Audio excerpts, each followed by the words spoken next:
Soul land में रीइंकारनेट होते ही मैं ड्रैगन गॉड का वारिस बन गया। यही नहीं, मैंने आइस एंड फायर वैली के नीचे हजारों सालों से सो रहे आइस ड्रैगन किंग और फायर ड्रैगन किंग की पावर्स को एब्जॉर्ब करके 7 साल की उम्र में एक टाइटल डोलो को टक्कर देने वाला सोल मास्टर बन गया। सॉरी। यही नहीं, मैंने एक टाइटल डोलो, 1 लाख साल पुरानी सोल बीस्ट और पॉइजन प्रिंसेस, इन तीनों को अपनी वाइफ बना लिया।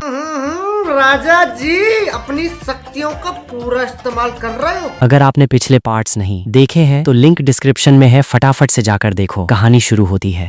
डोलो कॉन्टिनेंट में ट्रांसमिग्रेट होने के बाद मैं सीधा पोप बीबी दोंग से पुराना हिसाब चुकता करने की तैयारी में था, पर किस्मत का खेल देखिए। दूगू यान अपने दादा को साथ लेकर मेरे दरवाजे पर आ धमकी, और दूसरी तरफ मेरी एक और बंदी हाथों में ताजे फूल लिए मेरी तरफ बढ़ती आ रही थी। यानी साफ था, एक जबरदस्त ड्रामे का पूरा तमाशा यहीं लाइव शुरू होने वाला था। जैसे जैसे रात गहराती जा रही थी, होली सन की ताजपोशी का जलसा तो खत्म हो गया, पर वुहून सिटी की चहल पहल और शोरगुल में कोई कमी नहीं आई थी। सुप्रीम एल्डर और बाकी तमाम बड़ों से जरूरी बातचीत निपटाने के बाद मैं लिंग युआन और शियाओ वू को साथ लेकर अपनी रिहाइश पर लौट आया। फटाफट डिनर निपटाकर मेरा पक्का इरादा बीबी दोंग से जाकर 2-2 हाथ करने का था। आज दिन में जिस तरह उसने खुद स्क्रिप्ट लिखकर भरी महफिल में मुझे नीचा दिखाने की कोशिश की थी, उस बेइज्जती को मैं इतनी आसानी से कैसे माफ कर देता। लेकिन ऐन उसी वक्त बाहर आंगन से दूगू यान की जानी पहचानी मीठी आवाज गूंजी, छोटे भाई हान, जल्दी दरवाजा खोलो ना, देखो मैं अपने दादाजी को साथ लाई हूँ। उसकी आवाज सुनकर मेरे दिमाग की बत्ती जली।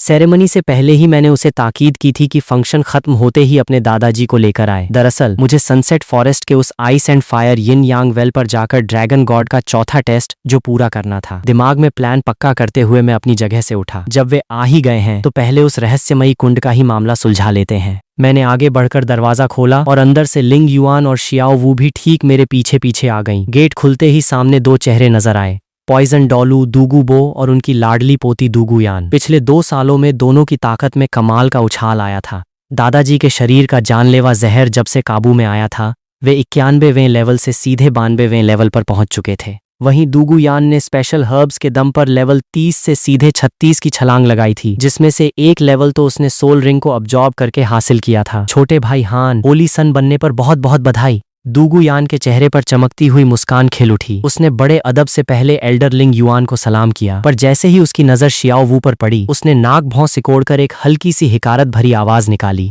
अगले ही पल उसने लपक कर मेरा एक बाजू थाम लिया और जानबूझकर शियाओ वू को चिढ़ाने के अंदाज में अपनी ठुड्डी हवा में तान दी। शियाओ वू भला कहाँ पीछे हटने वाली थी, उसने तुरंत मेरा दूसरा बाजू कसकर पकड़ लिया। दोनों एक दूसरे को घूरती हुई खुलेआम जल भुनकर अपनी अपनी दावेदारी ठोकने लगी। दोनों को इस तरह भिड़ते देख मेरा तो सिर चकरा गया। रात के इस पहर में इन दोनों पर कौन सा नशा चढ़ा हुआ था। दूगू बो यह तमाशा देखकर दिल खोलकर हंसे और बड़े सम्मान से बोले, होली सन को ताजपोशी की ढेरों मुबारकबाद। आपका मुस्तकबिल यकीनन बेहद रोशन है, पर सरकार आज अपनी पोती के जरिए इस बूढ़े को किस खिदमत के लिए याद फरमाया। मैंने भी बात को घुमाने के बजाय सीधे मुद्दे की बात कही। दूगू सीनियर, रस्मी बातों को छोड़िए, असल में मुझे ice and fire yin Yang well के तलहटी में उतरकर कुछ खास चीजें हासिल करनी हैं। चूंकि कागजों में उस जगह के मालिक आप हैं, इसलिए आपसे बाकायदा इजाजत लेना जरूरी समझा। उस कुंड की गहराइयों में दूगू बो की आंखों में पल भर के लिए गहरा अचरज उभरा, पर मेरी ताकत के खौफ और असलियत को याद करते ही वह तुरंत संभल गए और सिर हिलाते हुए बोले, अरे हुजूर, इसमें पूछने वाली क्या बात है, आपके लिए तो वह जगह हमेशा खुली है। दूगू यान और शियाओ वू के चेहरे पर कोई हैरानी नहीं थी, क्योंकि उनके लिए मेरा कोई भी कारनामा नामुमकिन नहीं था। लिंग युआन भी शांत थी, क्योंकि यह पूरा प्लान मैं उसे पहले ही समझा चुका था। मैंने इत्मीनान से सिर हिलाते हुए कहा, तो फिर सीनियर, आप पहले यान को लेकर शहर के बाहर इंतजार कीजिए। मैं चीफ वर्शिपर से मिलकर फॉर्मेलिटी पूरी कर लूं, फिर सीधा बाहर आकर आपसे मिलता हूं और हम सब साथ में सनसेट फॉरेस्ट निकलेंगे। दूगू बो ठाठ से मुस्कुराए, बिल्कुल ठीक, चलो यान हम चलते हैं। बातें करने के मौके तो आगे बहुत मिलेंगे। दूगू यान ने भारी मन से मेरा हाथ छोड़ा, पर जाते जाते एक कातिलाना आंख मारते हुए फुसफुसाई, छोटे भाई हान, तुम्हारी दीदी तुम्हारा इंतजार करेगी, समझे ना। मैं कुछ कहता उससे पहले ही शियाओ वू ने मन ही मन उसे बेशर्म नागिन कहकर 10 गालियां दे डाली। मैंने लाचारी से सिर हिलाया, शियाओ वू की पकड़ से खुद को छुड़ाया और सीधा लिंग युआन की बाहों में समाकर लाड़ से बोला, लिंग युआन दीदी, तुम तो मेरे साथ चलोगी ही ना, चलो जल्दी से चीफ वर्शिपर के पास चलते हैं। लिंग युआन खिलखिलाकर हंसी और मेरे सिर पर प्यार से हाथ फेरते हुए बोली, पगले, ये भी कोई पूछने की बात है। मैं मुस्कुराया और उसका हाथ पकड़कर चलने ही वाला था कि शियाओ वू बेचैनी से चिल्लाई, मालिक रुकिए, शियाओ वू को भी साथ ले चलिए ना प्लीज। मैंने त्योरियां चढ़ाते हुए उसे झिड़क दिया, तू वहां जाकर क्या करेगी, चुपचाप यहीं रुक और घर की रखवाली कर। शियाओ वू बुरी तरह घबरा गई, वह पिलपिलाकर मुझसे लिपट गई और मिन्नतें करने लगी, मालिक प्लीज मान जाइए ना, शियाओ वू को भी ले चलिए, मैं वादा करती हूँ कि बिल्कुल भी तंग नहीं करूंगी। मैंने पल्ला झाड़ते हुए बात आगे टाल दी। मुझसे मत पूछ, लिंग युआन दीदी से इजाजत मांग। शियाओ वू ने रोनी सूरत बनाकर लिंग युआन की तरफ देखा। डर के मारे उसके दोनों खरगोश जैसे कान ढीले पड़कर नीचे लटक गए थे कि कहीं दीदी नाराज न हो जाएं। लिंग युआन की आंखों में एक शरारती चमक चमकी और उसने आखिरकार मंजूरी दे दी। ठीक है, चल ले हमारे साथ, पर रास्ते में कोई नौटंकी नहीं होनी चाहिए, वरना चाबुक से खबर लूंगी। पिछले 2 सालों में लिंग युआन यह तो भांप चुकी थी कि यह खरगोश चाहे कितनी भी नटखट क्यों न हो, मेरे सामने बिल्कुल भीगी बिल्ली बनी रहती है, इसलिए उसे साथ रखने में कोई हर्ज नहीं था। चाबुक का नाम सुनते ही शियाओ वू की रीढ़ में एक सिहरन दौड़ गई, पर साथ चलने की खुशी इतनी बड़ी थी कि उसके कान खुशी के मारे वापस हवा में फड़फड़ाने लगे। लिंग युआन के इस फैसले पर मुझे थोड़ा अचंभा तो हुआ, पर मैंने ज्यादा दिमाग नहीं लगाया। हम तीनों सीधे चीफ वर्शिपर चियान दाओलियू के पास पहुंचे। थोड़ी बहुत बातचीत और इजाजत के बाद उन्होंने हमारे बाहर जाने पर मुहर लगा दी। इसके बाद हम तीनों शहर से बाहर निकले, दूगू बो से हाथ मिलाया और सीधे सनसेट फॉरेस्ट की राह पकड़ ली। रास्ते में मेरे दिल में सिर्फ एक ही अंगार धधक रहा था, वापस लौटते ही सबसे पहले उस सन की बीबी डोंग से अपनी बेइज्जती का पाई पाई हिसाब चुकता करूंगा। मेरे गुस्से की आंच झेलने के लिए वो तैयार रहे, और ठीक उसी वक्त हमारे शहर छोड़ते ही पोपल पैलेस में बैठी बीबी डोंग तक ये खबर पहुंच गई। अपने आलीशान और भव्य महल के सिंहासन पर बैठी बीबी डोंग की खूबसूरत आंखों में उलझन और गहरे सन्नाटे के भाव तैर गए। उसे पूरा यकीन था कि आज रात मैं अपने साथ हुए बर्ताव का हिसाब मांगने उसके पास आऊंगा, पर उसने ख्वाब में भी नहीं सोचा था कि मैं उसी रात शहर छोड़कर कहीं दूर निकल जाऊंगा। उसके दिमाग में बस यही सवाल गूंज रहा था, आखिर ये लड़का इस वक्त गया कहाँ? आखिर ऐसा क्या काम आ गया? क्या कोई भी चीज मुझसे ज्यादा जरूरी हो सकती है? बीबी डोंग खुद से ही बुदबुदाई और उसके दिल में एक अजीब सी चिढ़ दौड़ गई। उसने बिना वक्त गंवाए रोबदार आवाज में हुक्म दिया, कोई है? घोस्ट एल्डर को फौरन मेरे सामने हाजिर करो। उसी वक्त दूसरी तरफ सुनहरे लिबास में लिपटी एक बेहद हसीन लड़की हाथों में ताजे फूल लिए मेरे और लिंग युआन के ठिकाने के बाहर पहुंची। वह हू लिएना थी। वह मन ही मन झिझक रही थी। ये फूल ये हान को होली सन बनने के तोहफे में देना कहीं बहुत ज्यादा आउटडेटेड तो नहीं लगेगा? उसने दरवाजे पर दस्तक दी, पर अंदर से कोई सुगबुगाहट नहीं हुई। उसे समझ आ गया कि मैं घर पर नहीं हूँ। उदास होकर वह पोपल पैलेस की तरफ मुड़ गई ताकि अपनी टीचर से पूछ सके कि मैं आखिर गया कहाँ हूँ। लंबा और थका देने वाला सफर तय करते हुए रास्ते में सिर्फ एक रात रुककर अगले दिन सूरज ढलते ढलते हम अपनी मंजिल पर पहुंच गए। थोड़ी देर सांस लेने के बाद मैं ice and fire yin Yang well के मुहाने पर आकर खड़ा हो गया। उस रहस्यमयी रोशनी से खौलते पानी को देखकर मेरे दिल की धड़कनें तेज हो गईं। आखिर यह जगह आइस और फायर ड्रैगन किंग्स के अवशेषों से बनी थी, तो जाहिर है कि इसके नीचे छुपा खजाना भी किसी जैकपॉट से कम नहीं होने वाला था। हस्बैंड, क्या आप अभी नीचे उतरने वाले हैं? लिंग युआन पास आई। उसके चेहरे पर हल्की सी फिक्र साफ झलक रही थी। हाँ, बस पलक झपकाते ही वापस आ जाऊंगा। मैंने उसका कोमल हाथ थामकर हौसला दिया, पूरा भरोसा जताया और बिना झिझके सीधा उस कुंड की गहराइयों में छलांग लगा दी। पानी में उतरते ही एक तरफ से जमा देने वाली ठंड और दूसरी तरफ से झुलसा देने वाली गर्मी का जोरदार झटका लगा। पर शुक्र है कि मैं पहले ही 2 अमर जड़ी बूटियां निगल चुका था और मेरी बॉडी भी होली फिजिक थी, इसलिए मुझ पर इसका कोई खास असर नहीं हुआ। मैं तैरते हुए सबसे निचली सतह तक पहुंच गया, पर वहां सब कुछ एकदम नॉर्मल दिखा। क्या अब मुझे यहाँ खुदाई करनी पड़ेगी? मैं सोच ही रहा था कि अचानक कुंड के बीचों बीच से नीली और लाल रोशनी चमकी। अगले ही पल मुझे महसूस हुआ कि मेरे अंदर की कोई अनदेखी ताकत बाहर खींच रही है। मुझे तुरंत समझ आ गया कि ड्रैगन गॉड के तीनों खजानों ने इस कुंड के साथ कोई कनेक्शन बना लिया है। ये जगह यकीनन कोई खास सील थी। इससे पहले कि मैं इसे खोलने का तरीका सोच पाता, मेरा शरीर एक झटके में अंदर खिंचता चला गया। आसपास का नजारा पलक झपकते ही बदल गया और मैं बर्फ और आग से बने एक अलग ही पैरेलल स्पेस में पहुंच गया। चारों तरफ का मंजर देखकर मेरे होश उड़ गए। ये दुनिया आग और बर्फ के खतरनाक खेल से बनी थी। चारों तरफ जलती हुई नुकीली बर्फ की चट्टानें खड़ी थीं, जिनसे दम घोंट देने वाली एनर्जी लगातार रिस रही थी। पूरी जगह भयानक पावर के दबाव में कांप रही थी। इस एनर्जी के असर से मेरी हालत खराब होने लगी। खाई हुई जड़ी बूटियों का असर बेअसर लगने लगा और ड्रैगन गॉड की होली बॉडी भी जवाब देने लगी थी। गनीमत थी कि मेरे पास ड्रैगन गॉड की सोल और स्पिरिट का बैकअप था। अब समझ आया कि ड्रैगन गॉड ने मुझसे उन तीनों खजानों को आपस में सिंक करने के लिए क्यों कहा था, ताकि मैं यहाँ की इस जानलेवा एनर्जी को झेल सकूं। मैं संभल ही रहा था कि 2 दिल दहला देने वाली ड्रैगन की दहाड़ें आसमान में गूंज उठीं। ये दहाड़ light and dark Holi dragon से करोड़ों गुना ज्यादा खौफनाक थी, जिसने मेरी रूह तक को हिलाकर रख दिया। अगले ही पल उस स्पेस की गहराइयों से 2 भयानक ताकतें तूफान की तरह उमड़ी। वह ताकत सोल पावर के लेवल से बहुत ऊपर थी। वह सीधे गॉड लेवल की पावर थी। क्या ये सच में आइस ड्रैगन किंग और फायर ड्रैगन किंग है? पर ये तो कब के मर चुके थे ना। मैं तुरंत अलर्ट हो गया और पूरी एकाग्रता से उस दिशा में नजरें गड़ा दी। तभी 2 विशाल परछाइयां सामने उभरी। उनके भीमकाय शरीर ने उस पूरे स्पेस का बड़ा हिस्सा घेर लिया था, जिनसे एक प्राचीन और रौबदार ऑरा निकल रहा था। वे दोनों सच में आइस और फायर ड्रैगन किंग्स ही थे, हालांकि वे असली शरीर में नहीं बल्कि बची हुई आत्माओं की शक्ल में थे। पर उनकी इस अधूरी आत्मा की ताकत भी चियान दाओलियू से कहीं ज्यादा यानी सीधे सेमी गॉड लेवल की थी। आइस ड्रैगन किंग की रूह नीली रोशनी फेंकती किसी प्राचीन बर्फ की मूरत जैसी लग रही थी, तो फायर ड्रैगन किंग की रूह नरक की दहकती लाल आग जैसी थी। दोनों ड्रैगन एक साथ दहाड़े, इंसान तू यहाँ कैसे घुसा? मेरे जवाब देने से पहले ही वे दोनों बेसब्र होकर फिर चिल्लाए, घुसपैठियों की सजा सिर्फ मौत है। इतना कहते ही दोनों ने एक साथ हमला बोल दिया। बर्फ और आग की ताकत मिलकर एक तबाही मचाने वाली चमकदार किरण में बदल गई और मुझे चीरने के लिए आगे बढ़ी। मेरी आंखें फटी की फटी रह गईं। यह हमला सचमुच गॉड लेवल का था। अगर 99वें लेवल का चियान दाओलियू भी इसके सामने आता तो मौके पर ही राख हो जाता। पर ऐन उसी नाजुक मोड़ पर एक भारी और रोबदार ड्रैगन की आवाज गूंजी, नालायकों, क्या एक बार फिर मरने का शौक चढ़ा है? आवाज के गिरते ही ड्रैगन गॉड की एक विशाल परछाई हवा में प्रकट हुई। उसके वजूद ने पूरे स्पेस को अपनी चपेट में ले लिया और दोनों ड्रैगन किंग्स के उस जानलेवा वार को चुटकियों में हवा में उड़ा दिया। उस स्पेस की गहराइयों में इस नई परछाई को देखते ही दोनों ड्रैगन किंग्स के चेहरे पर खौफ और सन्नाटा पसर गया। फिर वे नफरत भरी नजरों से उस परछाई को घूरते हुए बोले, पिताजी नहीं, हमें आपको ड्रैगन गॉड कहना चाहिए। उनकी आवाजों में गहरा अविश्वास था। उन्होंने चौकन्ने होकर तंज कसा, आपकी यह हालत देखकर लगता है कि आपका भी पतन हो चुका है। उस दिन गॉड रेल्म की जंग में आपने अपनी अंधी ताकत से हम 9 भाइयों को कत्ल कर दिया था ना, फिर आपका यह हश्र कैसे हुआ? इन दोनों बागियों की बदतमीजी सुनकर ड्रैगन गॉड के अंदर गुस्से का ज्वालामुखी फटा, पर उन्होंने खुद पर काबू रखा।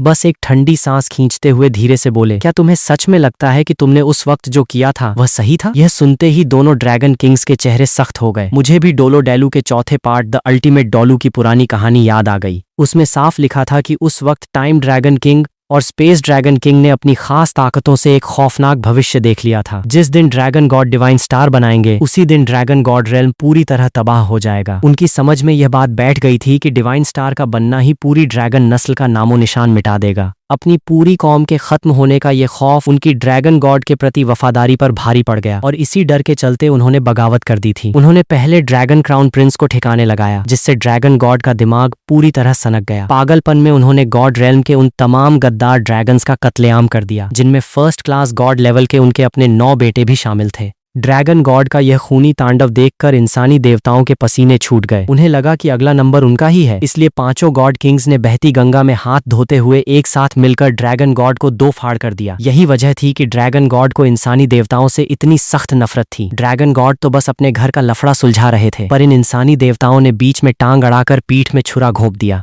अगर उस दिन अपने 9 बेटों से लड़कर ड्रैगन गॉड अधमरे न हुए होते तो उस 2 कौड़ी के असुर गॉड किंग की क्या औकात थी कि वह उन पर हाथ भी उठा पाता। मैं यह सब सोच ही रहा था कि ड्रैगन गॉड ने उस दिन का पूरा काला चिट्ठा खोलकर रख दिया, साथ ही अपना शक भी जाहिर किया। उन्हें पूरा यकीन था कि उस भयानक बगावत के पीछे इंसानी देवताओं का ही हाथ था। ड्रैगन कुल की ताकत को खत्म करने के लिए उन्होंने टाइम और स्पेस ड्रैगन किंग्स की सत्ता की भूख को हवा दी थी। उनकी बातों में आकर दोनों ने पूरे ड्रैगन कबीले को भड़काया और तख्ता पलट की साजिश रची। नतीजतन ड्रैगन्स आपस में ही कट मरे और इंसानी देवताओं ने मौके का फायदा उठाकर ड्रैगन गॉड का खेल खत्म कर दिया। पूरी बात सुनकर आइस और फायर ड्रैगन किंग्स के पैरों तले जमीन खिसक गई। उन्हें समझ आ गया कि वे तो सिर्फ मोहरे थे और सारा फायदा वो इंसानी देवता लूट ले गए। हालांकि इस कड़वे सच को मानना आसान नहीं था, पर जब खुद उनके पिता की रूह सामने खड़ी थी तो झूठ की कोई गुंजाइश ही नहीं बची थी। पिताजी, हम। उस पल दोनों ड्रैगन किंग्स गलती पकड़े गए, बच्चों की तरह सिर झुकाए सुन्न खड़े रह गए। ड्रैगन गॉड ने बेरुखी से सिर हिलाते हुए कहा, माफी मांगने का कोई फायदा नहीं, तुम भी सिर्फ इस्तेमाल हुए थे। ये इंसानी लड़का मेरा चुना हुआ वारिस है, अपनी बची खुची ताकत इसे सैक्रिफाइस कर दो। कल को जब ये मेरी गॉड पोजीशन हासिल करेगा तो शायद तुम दोनों को भी एक नया जीवन मिल जाए। इंसानों से नफरत होने के बावजूद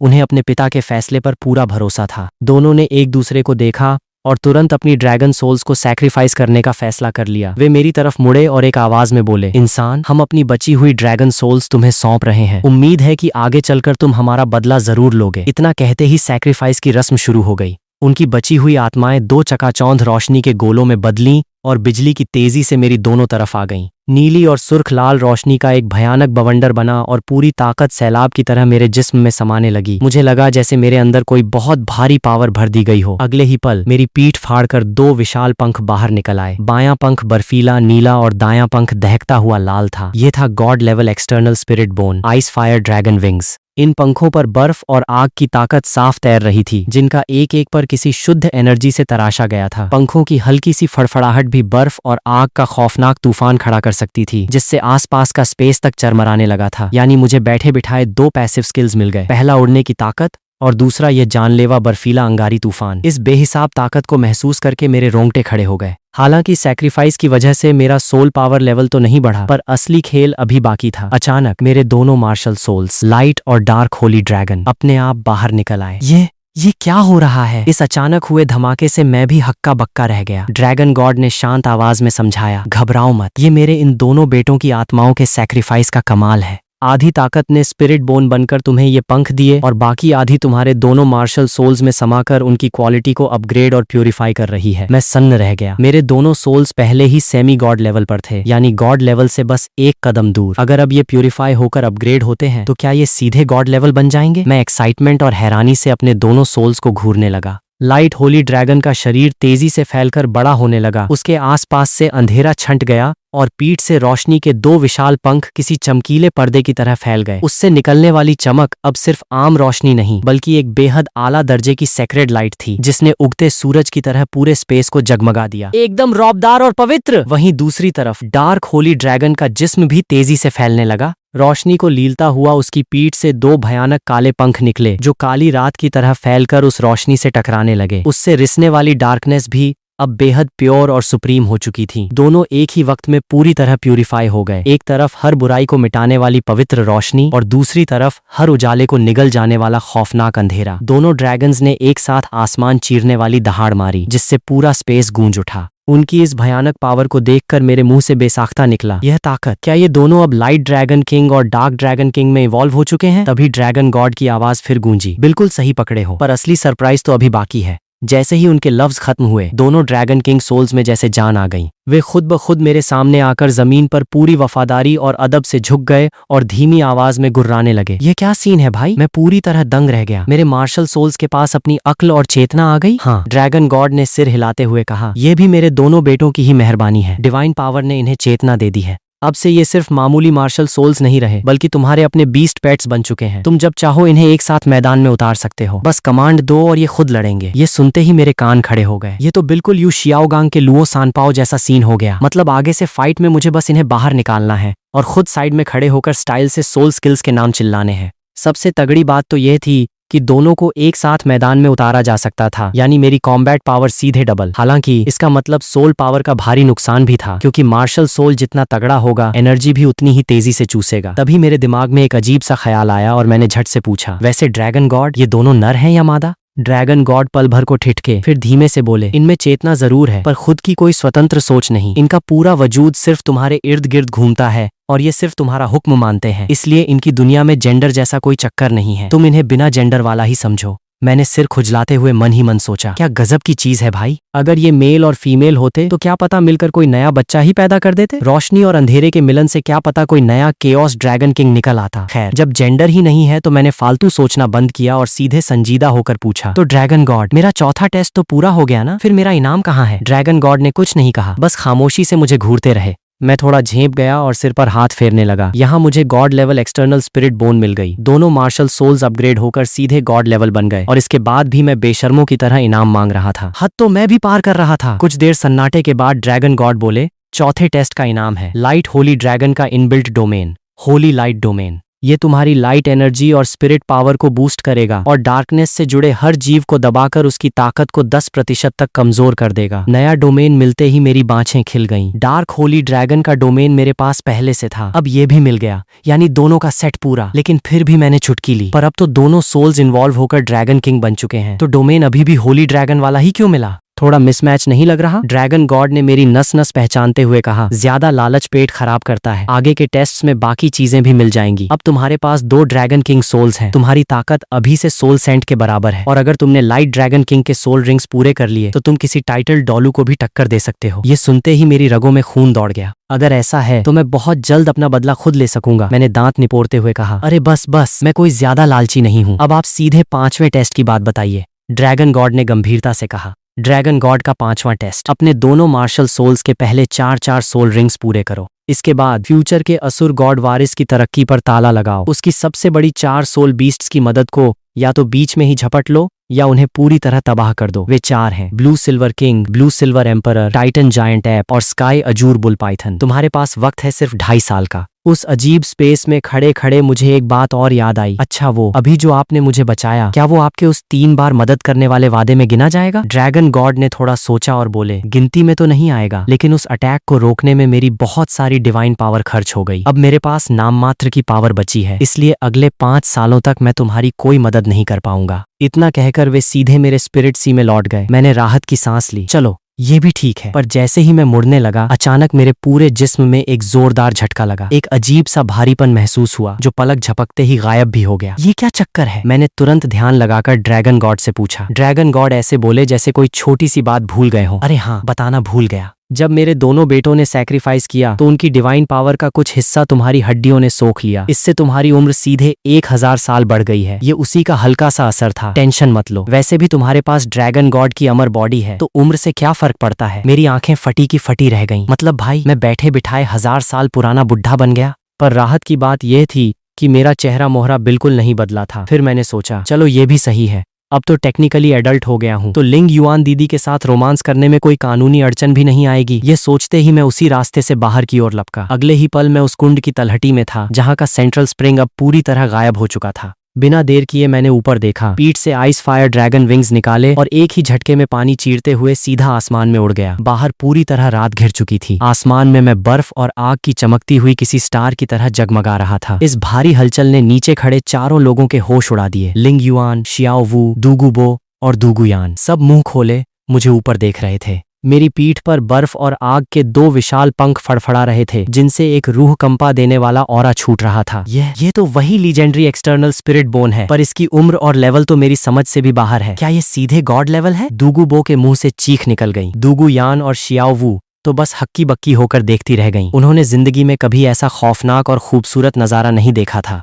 लिंग युआन को पहले से थोड़ा अंदाजा था कि यह सब भगवान का खेल है, पर इतना बड़ा बदलाव देखकर वह भी दंग रह गई। सरसराहट के साथ मैं उनके ठीक सामने जमीन पर उतरा और अपने पंख समेट लिए। हालांकि वह दमघोंटू ऑरा अभी भी हवा में तैर रहा था। गनीमत थी कि स्पिरिट बोन भले ही गॉड लेवल की थी, पर मेरा खुद का लेवल अभी सिर्फ सोल एंसेस्टर का था, इसलिए इसका असर थोड़ा सीमित था। वरना सिर्फ इस ऑरा के दबाव से ही शियाओ वू और दूगुयान का दम निकल जाता। दूगुबो से रहा नहीं गया, वे लपक कर आगे आए। होली सन, ये आपकी पीठ पर जो पंख हैं, ये आखिर क्या माजरा है? अब बाहर वालों को अपनी पूरी जन्म कुंडली तो बतानी नहीं थी, इसलिए मैंने बस कंधे उचकाते हुए कैजुअली कह दिया, बस नीचे किस्मत से एक छोटा सा जैकपॉट हाथ लग गया। बाकी डिटेल्स के बारे में मैं ज्यादा कुछ नहीं बता सकता। सबके चेहरों पर फिर से गहरा सन्नाटा पसर गया, यानी नीचे सचमुच कोई दूसरी ही जादुई दुनिया छुपी थी। तभी मुझे याद आया कि मुझे अपने सोल रिंग्स भी पूरे करने हैं, और वैसे भी जब इन्हें मेरे नए मार्शल सोल्स के बारे में देर सवेर पता चलना ही है, तो क्यों ना अभी यहीं सबके सामने पूरा धमाका कर दिया जाए। दिमाग में प्लान आते ही मैंने तुरंत लाइट और डार्क दोनों ड्रैगन किंग मार्शल सोल्स को एक साथ बाहर निकाल दिया।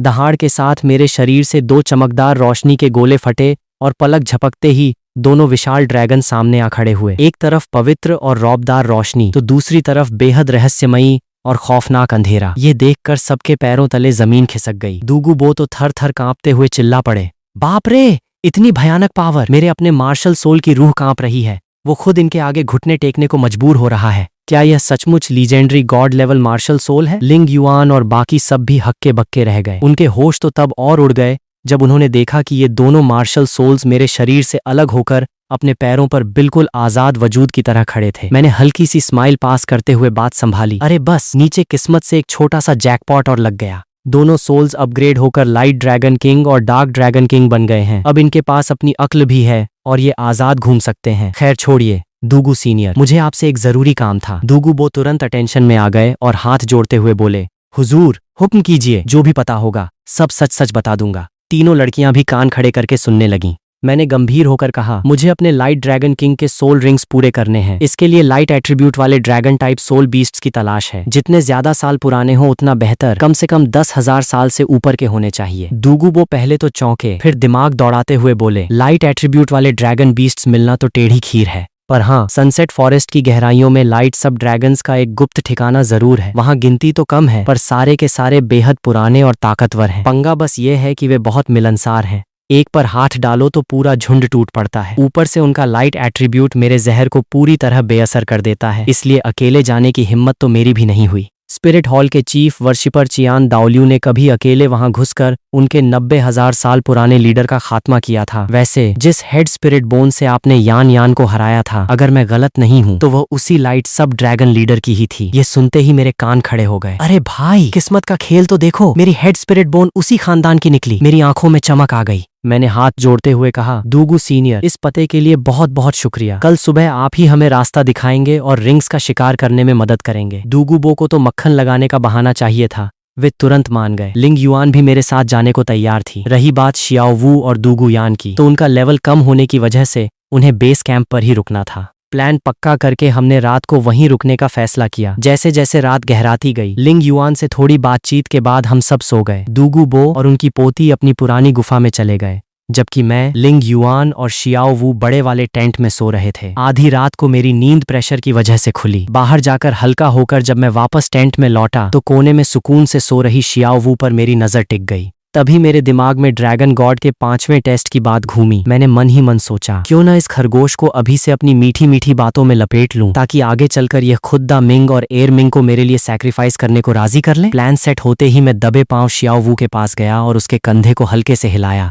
शियाओ वू, उठना। शियाओ वू ने नींद से बोझिल आंखें खोली। जैसे ही उसने मुझे देखा, उसकी नींद उड़ गई। वह खुशी से चहकते हुए सीधे मेरी छाती से आ चिपकी। मालिक, आप इतनी रात को सोने के बजाय मेरे पास आए? क्या आपको शियाओ वू की याद आ रही थी? उसकी नर्म और मासूम पकड़ महसूस करके मेरे चेहरे पर एक शातिर मुस्कान आई। भाई, काम निकलवाना है तो थोड़ा लाड़ प्यार तो दिखाना ही पड़ेगा। आखिर दामिंग और एयरमिंग उसके सगे भाइयों जैसे थे। मैंने भी उसे कसकर अपनी बाहों में समेटा और बेहद मक्खन जैसी आवाज में कहा, हाँ ना, तेरी याद आ रही थी। सोचा तुझसे थोड़ी दिल की बातें कर लूं। इतनी मीठी आवाज और ऊपर से मेरा यह अचानक प्यार भरा हग। शियाओ वू तो शर्म से लाल होकर अपना चेहरा मेरी छाती में ही छुपाने लगी। ये पहली बार था जब मैंने खुद आगे बढ़कर उसे इतने प्यार से गले लगाया था। तो मालिक, आप शियाओ वू से क्या बात करना चाहते हैं? उसने अपनी उंगली मेरी छाती पर गोल गोल घुमाते हुए लाड़ से पूछा। उसका यह शर्माना देखकर मुझे लगा कि लोहा गर्म है, हथौड़ा मार देना चाहिए। मैंने बात छेड़ी, शियाओ वू, तेरे 2 पुराने बीस्ट दोस्त है ना, स्काई अजूर बुल पाइथन और टाइटन जायंट ऐप? शियाओ वू की आंखों में पल भर के लिए हैरानी आई, पर फिर उसे याद आया कि मैं तो ड्रैगन गॉड हूँ, तो मुझे सब पता होना नॉर्मल है।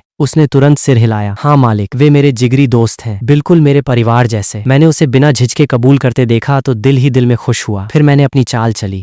मैं सिर्फ अगर कह रहा हूँ, अगर मुझे जरूरत पड़ी और मैं तुझसे कहूँ कि उन्हें मेरे लिए सैक्रिफाइस करने को मना, ताकि वे मेरे सोल रिंग्स बन सकें, तो क्या तू मेरी बात मानेगी? ये बोलते हुए मैं बड़े प्यार से उसकी पीठ सहलाने लगा ताकि उसका दिमाग बिल्कुल भटक जाए, पर उसके चेहरे पर कोई शक या झिझक नहीं थी। उसने पूरी दीवानगी के साथ सिर हिलाया। अगर मालिक को सच में जरूरत है तो यह काम शियाओ वू पर छोड़ दीजिए। आपके लिए सोल रिंग बनकर सैक्रिफाइस होना तो उनके लिए सबसे बड़े फख्र की बात होगी। अगर उन्होंने आनाकानी की तो मैं खुद उनकी जमकर कुटाई करूंगी। वैसे भी आपने वादा किया है ना कि आप मेरी माँ को जिंदा करेंगे, तो आगे चलकर आप उन दोनों को भी दोबारा जिंदा कर ही देंगे, है ना? मैं तो अंदर ही अंदर दंग रह गया। भाई, बंदी इतनी आसानी से मान गई? कसम से, ये प्यार में अंधी खरगोश तो वाकई में गजब की बेवकूफ निकली। पर ड्रामा पूरा करना जरूरी था, इसलिए मैंने उसे थोड़ा पीछे धकेलते हुए संजीदा चेहरा बनाया। शियाओ वू, मैं उन्हें जिंदा तो कर दूंगा, पर वे तेरे अपने हैं। एक बार ठंडे दिमाग से सोच लेफ्टिनेंट। लेकिन शियाओ वू ने मेरी बात को हवा में उड़ाया और दोबारा लपक कर मेरी बाहों में समा गई। उसने मुझे कसकर जकड़ते हुए लाड़ से कहा, मालिक, शियाओ वू आपके लिए कुछ भी कर सकती है। अगर आप कहें तो मैं खुद आपके लिए सैक्रिफाइस हो जाऊं। ये सुनकर मेरे अंदर लड्डू फूट गए। प्यार में पागल लोगों को चूना लगाना कितना आसान होता है भाई। मैंने मुस्कुराते हुए उसके सिर पर हाथ फेरा। शियाओ वू, तू सच में बहुत प्यारी बच्ची है। बातों बातों में रात कट गई और सुबह की पहली किरण निकल आई। जब मेरी आंख खुली तो शियाओ वू मेरी छाती से चिपकी गहरी नींद में सो रही थी, पर लिंग युआन दीदी टेंट में कहीं नजर नहीं आ रही थी। दीदी कहाँ चली गईं? मैंने धीरे से शियाओ वू को हटाया और टेंट से बाहर निकला। बाहर आते ही देखा कि लिंग युआन थोड़ी दूरी पर आग जलाकर नाश्ते की तैयारी कर रही थी और दूगू बो अपने दादा पोती के साथ कहीं नजर नहीं आ रहे थे। तो मुझे माजरा समझ आ गया कि वे नाश्ते का जुगाड़ करने निकले हैं। लिंग युआन दीदी, आप इतनी जल्दी उठ गईं? मैं मुस्कुराते हुए उनके पास पहुंचा, पर लिंग युआन ने मुझे एक तीखी शिकायती नजर से देखा और पूरे नखरे के साथ बोली, तुम उस खरगोश के साथ इतने मजे से सो रहे थे, मेरा दिल ही नहीं किया कि तुम दोनों का रोमांस डिस्टर्ब करूं। ये सुनते ही मुझे समझ आ गया कि दीदी का मीटर पूरी तरह जल भुन चुका है। मैं हंस पड़ा। अरे लिंग युआन दीदी, आप जल रही हैं क्या? लिंग युआन के चेहरे पर हल्की सी लाली छा गई। फिर उसने तुरंत सख्त चेहरा बना लिया। हाँ, जल रही हूँ, अब बताओ क्या करोगे? उसके इस प्यारे गुस्से को देखकर मेरा दिल मचल गया। मैंने मन ही मन कुछ तय किया और एक शरारती मुस्कान के साथ कहा, लिंग युआन दीदी, जरा पास तो आओ, मैं आपको मनाता हूँ। लिंग युआन थोड़ी हैरान हुई, पर फिर उलझन में अपना चेहरा मेरे करीब ले आई। वह कुछ पूछने ही वाली थी कि इससे पहले कि वह मुंह खोलती, मैंने गहरी सांस ली और सीधे उसके रसीले लाल होठों पर एक जोरदार किस जड़ दिया। लिंग युआन के पूरे जिस्म में जैसे 440 वोल्ट का करंट दौड़ गया। वह बिजली के झटके की तरह वहीं जम गई और उसकी खूबसूरत आंखें फटी की फटी रह गईं। मैं तुरंत पीछे हटा, चेहरे पर चौड़ी मुस्कान लिए इतराते हुए बोला, दीदी ये मेरा पहला किस था जो मैंने आपको गिफ्ट कर दिया। अब तो गुस्सा थूक दो। लिंग युआन का पूरा चेहरा शर्म से टमाटर हो चुका था। वह लाड़ से मुझे घूरती हुई बोली, हान तुमने अभी अभी मुझे किस किया। वह दिल ही दिल में खुद को मेरी मान चुकी थी, पर अब तक हम सिर्फ गले लगने तक ही सीमित थे, इसलिए इस अचानक हुए हमले ने उसके होश उड़ा दिए थे। उसकी धड़कनें तेज देखकर मैंने फिर चुटकी ली। हाँ दीदी बिल्कुल किया, अगर पहला किस कम पड़ा हो तो दूसरा भी दे दूं क्या। इतना कहकर मैं दोबारा आगे बढ़ा, पर लिंग युआन झट से पीछे हट गई। वह शर्म और घबराहट में बोली, हट बदमाश, पहला किस देकर क्या लगा, इतनी आसानी से मान जाऊंगी। और वैसे भी क्या मुझसे मन भर गया था जो रात को उस खरगोश से चिपक कर सो रहे थे। मैं एक पल को ठिठका, फिर गला खंखारते हुए एकदम सीरियस चेहरा बनाया। अरे नहीं दीदी, पहले मेरी सफाई तो सुनिए। बात दरअसल ये है, मैंने पूरा ठीकरा ड्रैगन गॉड के सिर फोड़ दिया कि यह सब भगवान का ही प्लान है। मैंने उसे बताया, गॉड ने मुझे बताया कि शियाओ वू के 2 जिगरी दोस्त हैं, टाइटन जायंट ऐप और स्काई अजूर बुल पाइथन, जो स्टार डू फॉरेस्ट के असली डॉन हैं। इसलिए गॉड ने मुझे शियाओ वू को अपनी बातों में फंसाने का हुक्म दिया ताकि वह उन्हें मेरे लिए सैक्रिफाइस करने को राजी कर सके और वे मेरे सोल रिंग्स बन जाएं। ये सुनते ही लिंग युआन की आंखें चौड़ी हो गईं। क्या बक रहे हो, वह मामूली खरगोश उन दोनों खूंखार बीस्ट्स की दोस्त है। उसकी यह शक्ल देखकर मुझे कोई ताज्जुब नहीं हुआ। टाइटन जायंट ऐप उस जंगल का राजा था और स्काई अजूर बुल पाइथन वहां का बादशाह। अगर उनके सोल रिंग्स हाथ लग जाएं तो यह सीधे किस्मत चमकने वाली बात थी। लिंग युआन एक्साइटेड होकर बोली, तो फिर क्या हुआ, वह उन्हें मनाने के लिए तैयार हुई। मैंने चौड़े होकर कहा, हाँ वह तो मान गई, बाकी आगे का पक्का नहीं, पर मुझे लगता है कि काम बन ही जाएगा। लिंग युआन ने राहत की सांस ली, यानी मैं सिर्फ शियाओ वू का इस्तेमाल कर रहा था, मेरा दिल कहीं और नहीं भटका था। उसका सारा गुस्सा पल भर में गायब हो गया। उसके चेहरे पर एक कातिलाना मुस्कान तैर गई। अच्छा तो यह सब सोल रिंग्स के लिए था, चलो इस बार तो माफ किया, पर बात यहीं खत्म नहीं होगी। मुझसे झूठ बोलने की भरपाई में तुम्हें मुझे एक बार और किस करना पड़ेगा। इतना कहकर उसने खुद अपना चेहरा आगे बढ़ा दिया। मुझे तो बैठे बिठाए मौका मिल रहा था, मैं क्यों चूकता। मैं तुरंत आगे झुका, पर ऐन उसी नाजुक मोड़ पर पास ही से आवाजों का शोर सुनाई दिया। दादाजी, छोटे भाई हान को मछली बहुत पसंद है, हम इतनी सारी पकड़ कर लाए हैं, वो देखकर खुश हो जाएगा। ये सुनते ही मेरे और लिंग युआन के तोते उड़ गए। मैंने मुड़कर देखा तो दूगू बो और दूगू यान हाथ में मछलियां और एक मरा हुआ फ्लेमिंगो थामे चले आ रहे थे। मैंने और लिंग युआन ने तुरंत एक दूसरे से दूरी बनाई। दोनों के चेहरों पर साफ शर्मिंदगी तैर रही थी। अगर वे 2 सेकंड पहले आ जाते तो हमारा तमाशा बन जाता। दूगू बो ने हमारे करीब आकर हमें देखा। उन्हें दाल में कुछ काला तो लगा, पर वे सयाने थे, इसलिए कुछ बोले बिना बस एक रहस्यमयी नजर डालकर रह गए। दूसरी तरफ दूगू यान बिना कुछ सोचे खुशी खुशी अपनी मछलियों की नुमाइश करने लगी। इसके बाद सब मिलकर खाना पकाने में जुट गए और साथ ही लाइट सब ड्रैगन्स के ठिकाने की प्लानिंग भी शुरू हुई। खाना बनाते वक्त मैं और लिंग युआन चुपके चुपके आंखें मिलाते रहे। उस पहले किस के बाद हमारे बीच की केमिस्ट्री और भी गहरी हो चुकी थी। खाना तैयार होते ही हमने सो रही शियाओ वू को जगाया और सबने मिलकर नाश्ता निपटाया। पेट पूजा के बाद शियाओ वू और दूगू यान को वहीं कुंड के पास बेस कैंप पर छोड़ दिया गया, जबकि दूगू बो मुझे और लिंग युआन को लेकर लाइट सब ड्रैगन्स के अड्डे की तरफ निकल पड़े। जैसे जैसे हम आगे बढ़ रहे थे, हवा में रोशनी का असर गाढ़ा होता जा रहा था, मानो पूरी फिजा ही चमक उठी हो। गुफा के मुहाने पर पहुंचकर दूगू बो रुके और फुसफुसाए। हम पहुंच गए। मैंने और लिंग युआन ने आगे देखा। सामने एक बहुत बड़ी गुफा थी, जिसके बाहर दर्जन भर से ज्यादा भीमकाय लाइट सब ड्रैगन्स जमे हुए थे। उनके शरीर पर सुनहरे स्केल्स चमक रहे थे और वे लगातार गुर्रा रहे थे। राहत की बात यह थी कि उनमें से ज्यादातर 10,000 साल से छोटे थे और कुछ तो बिल्कुल बच्चे थे जिनसे कोई खतरा नहीं था। असली सिरदर्द सिर्फ 4 वो ड्रैगन्स थे जो 10,000 साल से ऊपर के थे, और उनमें सबसे आगे खड़ी थी एक 50,000 साल पुरानी फीमेल ड्रैगन, जो उस मारे गए 90,000 साल वाले पुराने लीडर की पत्नी और इस पूरे झुंड की नई सरदार थी। हम सोच ही रहे थे कि पूरा मुआयना हो चुका है और रणनीति बनाने ही वाले थे कि अचानक गुफा के भीतर से एक और सब ड्रैगन बाहर निकली। उसके जिस्म से आग और रोशनी दोनों का मिला जुला गाढ़ा ऑरा फूट रहा था। यह देखते ही लिंग युआन और दूगू बो दोनों के चेहरे का रंग उड़ गया। वे उसकी ताकत से नहीं डरे थे, क्योंकि उसकी उम्र सिर्फ 37,000 साल थी और वह ज्यादा से ज्यादा इस झुंड की नंबर 2 कमांडर थी। बल्कि उसके अनोखे एट्रीब्यूट ने उन्हें चौंका दिया था। इस सोल बीस्ट में म्यूटेशन हो चुका था, जिसके चलते इसके पास एक साथ आग और रोशनी दोनों की ताकत थी। सीधे शब्दों में कहें तो यह एक सेक्रेड फ्लेम लाइट सब ड्रैगन थी। 10,000 साल से ऊपर वाले कुल 5 लाइट सब ड्रैगन्स थे, जिनमें से 4 को मैं अपने सोल रिंग्स के लिए चुन सकता था। ये सोचते ही मैंने फौरन दोनों की तरफ देखा। लिंग युआन दीदी, दूगू सीनियर, अब एक्शन का टाइम आ गया है, मुझे सबसे तगड़े 4 चाहिए। दीदी आप सबसे खतरनाक 2 को संभालिए। दूगू सीनियर आप बीच के 2 से निपटिए। रही बात सबसे कमजोर 13,000 साल वाले की, तो उसे मुझ पर छोड़ दीजिए। लगे हाथ मैं भी अपनी नई ताकत टेस्ट कर लूंगा। प्लान सुनते ही लिंग युआन और दूगू बो ने हामी भरी। दोनों ने अपनी अपनी पोजीशन ली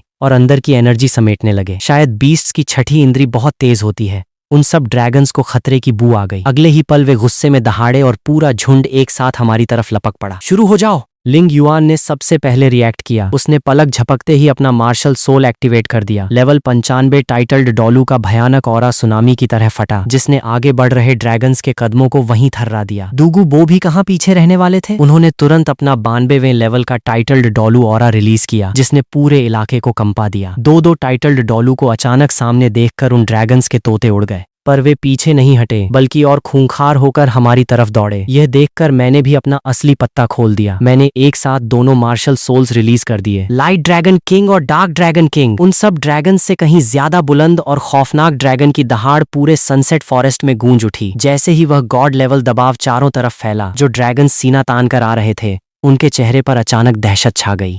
वे फौरन जमीन पर औंधे मुंह गिर पड़े, थर थर कांपने लगे और आगे बढ़ने की उनकी हिम्मत पूरी तरह जवाब दे गई। ये उनके खून और डीएनए की गहराइयों से निकला ऐसा खौफ था जिसने उन्हें सजदा करने पर मजबूर कर दिया था। ये नजारा देखकर लिंग युआन और दूगू बो की आंखें फटी की फटी रह गईं। उन्होंने सपने में भी नहीं सोचा था कि मेरे दोनों मार्शल सोल्स के सिर्फ ऑरा भर से पूरा कबीला घुटनों पर आ जाएगा और खुद ब खुद सरेंडर कर देगा। पर मुझे कोई अचंभा नहीं हुआ। आखिर ये लाइट और डार्क ड्रैगन किंग्स थे। खासकर लाइट ड्रैगन किंग तो दुनिया के तमाम लाइट टाइप ड्रैगन बीस्ट्स का साक्षात बाप दादा था। अब परदादा को सामने देखकर औलादें सजदा नहीं करेंगी तो क्या करेंगी। लेकिन इससे एक नया पंगा खड़ा हो गया। जब वे खुद सामने से हथियार डाल चुके हैं, तो अब मैं उन्हें जान से कैसे मारूं। जो पहले ही घुटनों पर है, उस पर तलवार चलाना तो थोड़ा अजीब लग रहा था। लिंग युआन ने यह देखकर अनजाने में पूछा, हस्बैंड, मेरा मतलब हान, अब क्या करें। उसकी जुबान फिसलते फिसलते बची और उसने झट से बात बदली, पर दूगू बो के कान में बात पड़ चुकी थी। वे मन ही मन मुस्कुराए। उन्हें पक्का यकीन हो गया कि हम दोनों के बीच दाल में कुछ काला नहीं, पूरी दाल ही काली है। मैंने सिर खुजलाया। एक पल को तो समझ नहीं आया, पर तभी दिमाग में एक क्रांतिकारी आइडिया चमका। क्यों न इनके साथ कॉन्ट्रैक्ट करके इन्हें स्पिरिट सोल्स बना लिया जाए। स्पिरिट सोल का कॉन्ट्रैक्ट सिर्फ 1 लाख साल वाले बीस्ट्स तक ही सीमित नहीं था।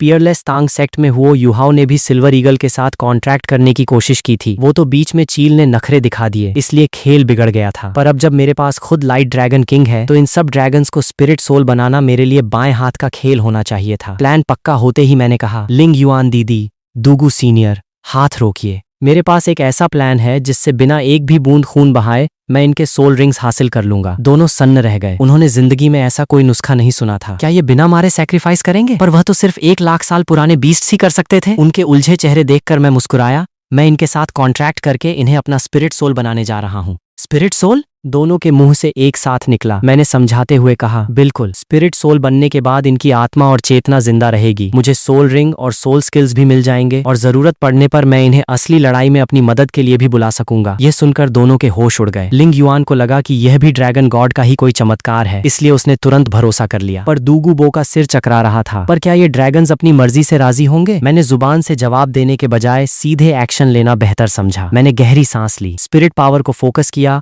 और लाइट ड्रैगन किंग के जरिए उनके साथ कम्युनिकेट करना शुरू किया। क्या तुम अपने नश्वर शरीर को छोड़कर मेरे स्पिरिट सोल बनने और उम्र भर मेरी खिदमत करने को तैयार हो? लाइट ड्रैगन किंग उन 5 सबसे तगड़े ड्रैगन्स के करीब पहुंचा और सीना तानकर ऊपर से उन्हें देखा। उसने बीस्ट लैंग्वेज में मेरी बात उन तक पहुंचाई। शरीर छोड़ने का नाम सुनते ही 5 ड्रैगन्स में खलबली मच गई। उन्हें लगा कि यह तो जान कुर्बान करने वाली बात है। यह देखकर मैंने बात को आगे बढ़ाया। स्पिरिट सोल बनने पर तुम्हारी जिंदगी खत्म नहीं होगी और आगे चलकर जब मैं गॉड रेल में कदम रखूंगा तो मैं तुम सबको दोबारा जिंदा करूंगा और तुम्हें अमर जिंदगी बख्शूंगा। अमर जिंदगी का वादा सुनते ही उनकी आंखें चमक उठीं। हालांकि वे अभी भी थोड़े हिचकिचा रहे थे और पीछे मुड़कर अपने पूरे झुंड को देखने लगे। अपनों को छोड़ना इतना आसान नहीं था। आपस में नजरें मिलाने के बाद सबसे कमजोर ड्रैगन ने खुद ही कदम पीछे खींच लिए। उसने अपने कबीले की कमान संभालने और उनकी रखवाली के लिए यहीं रुकने का फैसला किया। बाकी 4 लाइट सब ड्रैगन्स आगे बढ़े और लाइट ड्रैगन किंग के करीब आ गए। उन्होंने साफ इशारा कर दिया कि वे मेरे स्पिरिट सोल्स बनने और हमेशा के लिए वफादार रहने को तैयार हैं। यह देखकर मेरी बाँछें खिल गईं। वैसे भी मुझे वह सबसे कमजोर वाला नहीं चाहिए था। उसका पीछे हटना मेरे लिए फायदे का सौदा साबित हुआ। मैंने बिना वक्त गंवाए कॉन्ट्रैक्ट की रस्म शुरू कर दी। लाइट ड्रैगन किंग ने अपनी दिव्य रोशनी छोड़ी, सुनहरे नूर ने उन चारों ड्रैगन्स को अपनी आगोश में ले लिया और हमारे बीच का कनेक्शन जुड़ने लगा। प्रोसेस मक्खन की तरह स्मूथ चल रहा था और उनकी रूहें धीरे धीरे उनके शरीरों से अलग होने लगीं। उनकी रूहें जिस्म से जुदा होकर सीधे लाइट ड्रैगन किंग के अंदर समाती चली गईं, जिसने उन्हें पूरी तरह अपने अंदर समेटकर एब्जॉर्ब कर लिया। अगले ही पल लाइट ड्रैगन किंग के शरीर से एक अंधा कर देने वाला सुनहरा नूर फूटा और मेरे चारों तरफ एक के बाद एक 4 सोल रिंग्स चमकने लगे। गड़गड़ाहट के जोरदार धमाके के साथ 4 चमचमाते काले सोल रिंग्स मेरे इर्द गिर्द घूमने लगे। इस बेहिसाब एनर्जी के सैलाब में मेरी वह 90,000 साल पुरानी लाइट सब ड्रैगन हेड स्पिरिट बोन भी इस भारी रोशनी को पीकर एक जबरदस्त म्यूटेशन से गुजरी। उसकी सतह पर अब ईश्वरीय रोशनी तैर रही थी और उसकी उम्र सीधे 10,000 साल उछलकर पूरे 1,00,000 साल की अल्ट्रा रेयर स्पिरिट बोन बन चुकी थी। क्वालिटी अपग्रेड होते ही वह और आला दर्जे की Holi light dragon head spirit bone में बदल गई। भले ही मुझे कोई दूसरा नया स्किल नहीं मिला, पर मेरी पुरानी स्किल ड्रैगन स्केल्स डोमिनेशन पूरी तरह अपग्रेड हो गई। अब मैं एक मामूली लाइट सब ड्रैगन के बजाय सीधे एक असली होली लाइट ड्रैगन को समन कर सकता था। इसके अलावा बीबी डोंग की दी हुई shadow dragon left arm bone भी 3,000 साल से छलांग लगाकर सीधे 10,000 साल की हो गई, जिससे अब मैं एक साथ 10 शैडो ड्रैगन्स को मैदान में उतार सकता था।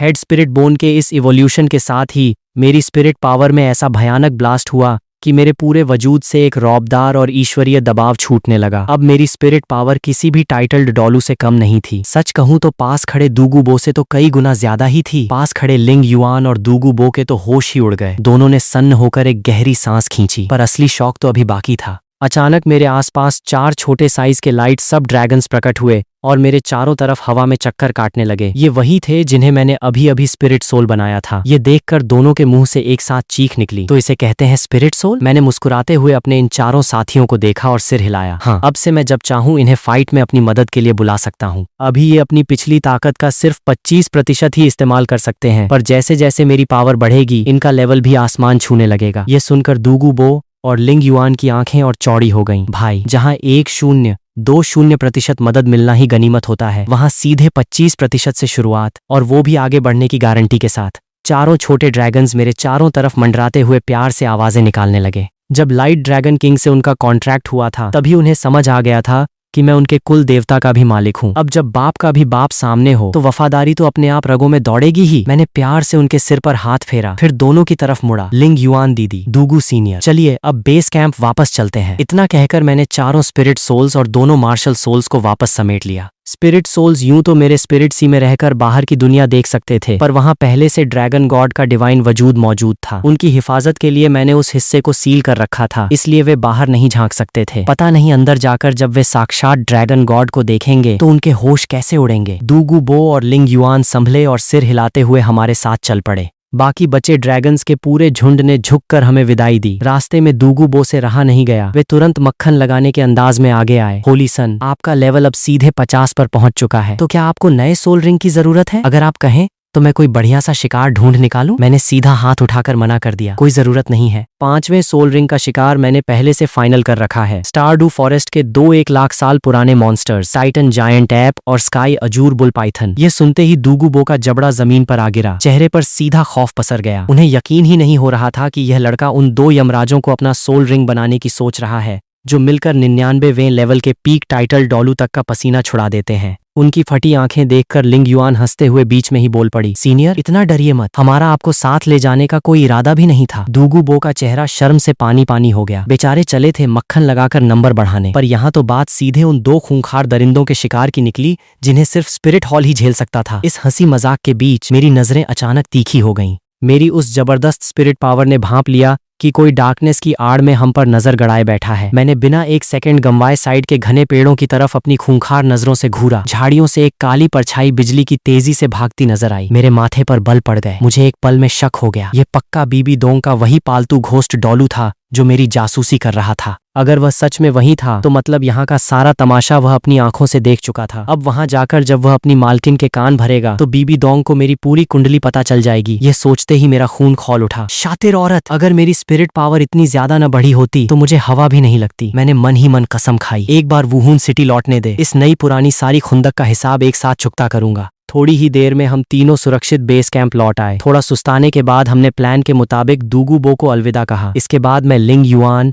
शियाओ वू और दूगू यान को साथ लेकर सीधे स्टारडू फॉरेस्ट की तरफ निकल पड़ा। मेरा इरादा बिल्कुल साफ था, पहले अपना 5वां सोल रिंग पक्का करूंगा, फिर लौटकर उस सन की बीबी दोंग की क्लास लगाऊंगा। वक्त का पहिया घूमा और आधी रात हो गई। काली रात के साय में वुहून सिटी का महल बेहद रहस्यमयी लग रहा था। मुझसे बचकर भागने के बाद घोस्ट डॉलू ने अपनी पूरी जान लगाकर सबसे तेज रफ्तार पकड़ी और सीधा पोपल पैलेस में हाजिर हुआ। बीबी दोंग के सामने खड़े होकर उसने जंगल में जो कुछ देखा था एक एक करके सब उगल दिया। पूरी रिपोर्ट सुनते ही बीबी दोंग के पैरों तले से जमीन खिसक गई। उसका पूरा जिस्म सनसनाती दहशत से कांपने लगा। तू जो कह रहा है क्या वो सब सच है? उसने ख्वाब में भी नहीं सोचा था कि मेरे दोनों सेमी गॉड मार्शल सोल्स अब सीधे गॉड लेवल बन चुके थे। ऊपर से सोल रिंग्स हासिल करने का वह जादुई तरीका जिसमें बीस्ट्स खुद उसके स्पिरिट सोल्स बन रहे थे। सोल पावर का लेवल 50 पर पहुंचना तो ठीक था, पर हेड स्पिरिट बोन की उम्र और क्वालिटी का इस कदर अपग्रेड होना, और सबसे बड़ी बात कि वह लड़का अब खुलेआम ऐलान कर रहा था कि वह टाइटन जायंट ऐप और स्काई अजूर बुल पाइथन को मारकर अपना 5वां सोल रिंग बनाने जा रहा है। खासकर इस स्पिरिट सोल के कॉन्सेप्ट ने तो बीबी दोंग के पूरे ज्ञान का कचरा कर दिया था। रक्षक भगवान राक्षक ने भी कभी ऐसे किसी अजूबे का जिक्र तक नहीं किया था। यह सोचते ही बीबी दोंग ने घबराकर एक गहरा घूंट भरा। उसका कलेजा मुंह को आ रहा था। ये खबरें उसके सीने पर हथौड़े की तरह बज रही थीं। उस लड़के की तरक्की की रफ्तार होश उड़ा देने वाली थी। सचमुच गॉड किंग का वारिस। अब जाकर समझ आया कि राक्षक गॉड ने उसे मक्खन लगाने को क्यों कहा था। वह सोचने लगी कि आखिर पहले उसके दिमाग पर कौन सा पत्थर पड़ा था जो उसने उससे पंगा ले लिया। बीबी दोंग का कलेजा पछतावे से फटा जा रहा था। यह सारा रायता सिर्फ उस 2 कौड़ी के यू शियाओगांग के चक्कर में फैला था। एक मामूली कचरे के लिए उसने ऐसे बेमिसाल लीजेंड से दुश्मनी मोल ले ली। इस वक्त यू शियाओगांग के लिए उसके दिल में रत्ती भर भी प्यार नहीं बचा था, सिर्फ और सिर्फ नफरत का जहर था। तभी घोस्ट डॉलू ने बेहद संजीदा आवाज में कहा, पोप साहिबा, यह एक एक लफ्ज 16 आने सच है। बीबी दोंग ने खुद को संभाला और फौरन हुक्म दिया, घोस्ट एल्डर, उस पर लगातार नजर बनाए रखो और पल पल की खबर मुझे दो। घोस्ट डॉलू एक पल को ठिठका, फिर हिचकिचाते हुए याद दिलाया, पोप साहिबा, होली सन की स्पिरिट पावर इतनी बढ़ चुकी है कि उन्होंने मुझे रंगे हाथों ताड़ लिया था। ये सुनते ही बीबी दोंग के होश उड़ गए और उसके हाथ पांव फूलने लगे। अगर उसने जासूसी पकड़ी है तो सीधा शक उसी पर जाएगा और उसकी नफरत और ज्यादा भड़क जाएगी। वह इस आग में जल ही रही थी कि तभी एक खूबसूरत सी लड़की बिन बुलाए कमरे में घुस आई। टीचर, क्या छोटे भाई हान की कोई खबर मिली? जैसे ही उसने देखा कि टीचर किसी सीरियस काम में बिजी हैं, हुलियना फौरन उल्टे पांव मुड़ने लगी। अरे घोस्ट दादाजी, आप भी यहीं हैं? माफ करना, मैं बाहर रुकती हूँ। उसे देखते ही बीबी दोंग के दिमाग में एक शातिर आइडिया चमका। उसने आवाज देकर रोक लिया, नाना रुको। फिर उसने घोस्ट डॉलू को हाथ के इशारे से रुखसत किया। घोस्ट एल्डर, आप जा सकते हैं, अगले हुक्म का इंतजार करें। घोस्ट डॉलू ने सिर झुकाया, हुलियना को ग्रीट किया और कमरे से बाहर निकल गया। उसके जाते ही हुलियना घबराकर अपनी उंगलियां मरोड़ने लगी। टीचर, क्या मैंने आपकी और घोस्ट डॉलू की बातचीत में कोई खलल डाल दिया? बीबी दोंग के होंठों पर एक गहरी मुस्कान तैर गई। बिल्कुल सही वक्त पर आई हो, मुझे तुमसे एक जरूरी बात करनी है। वह अच्छी तरह जानती थी कि हुलियना मुझ पर जान छिड़कती है। अगर उसने हम दोनों को मिला दिया तो नाना का सपना भी पूरा हो जाएगा और मेरे साथ उसकी बिगड़ी बात भी संभल जाएगी। हुलियना की आंखों में चमक आई। टीचर, क्या ये छोटे भाई हान के बारे में है? बीबी दोंग ने हाँ में सिर हिलाया। उसकी आंखों में कई तरह के रंग बदले। नाना, मैं हमेशा से चाहती थी कि तुम्हें एक ऐसा मजबूत सहारा मिले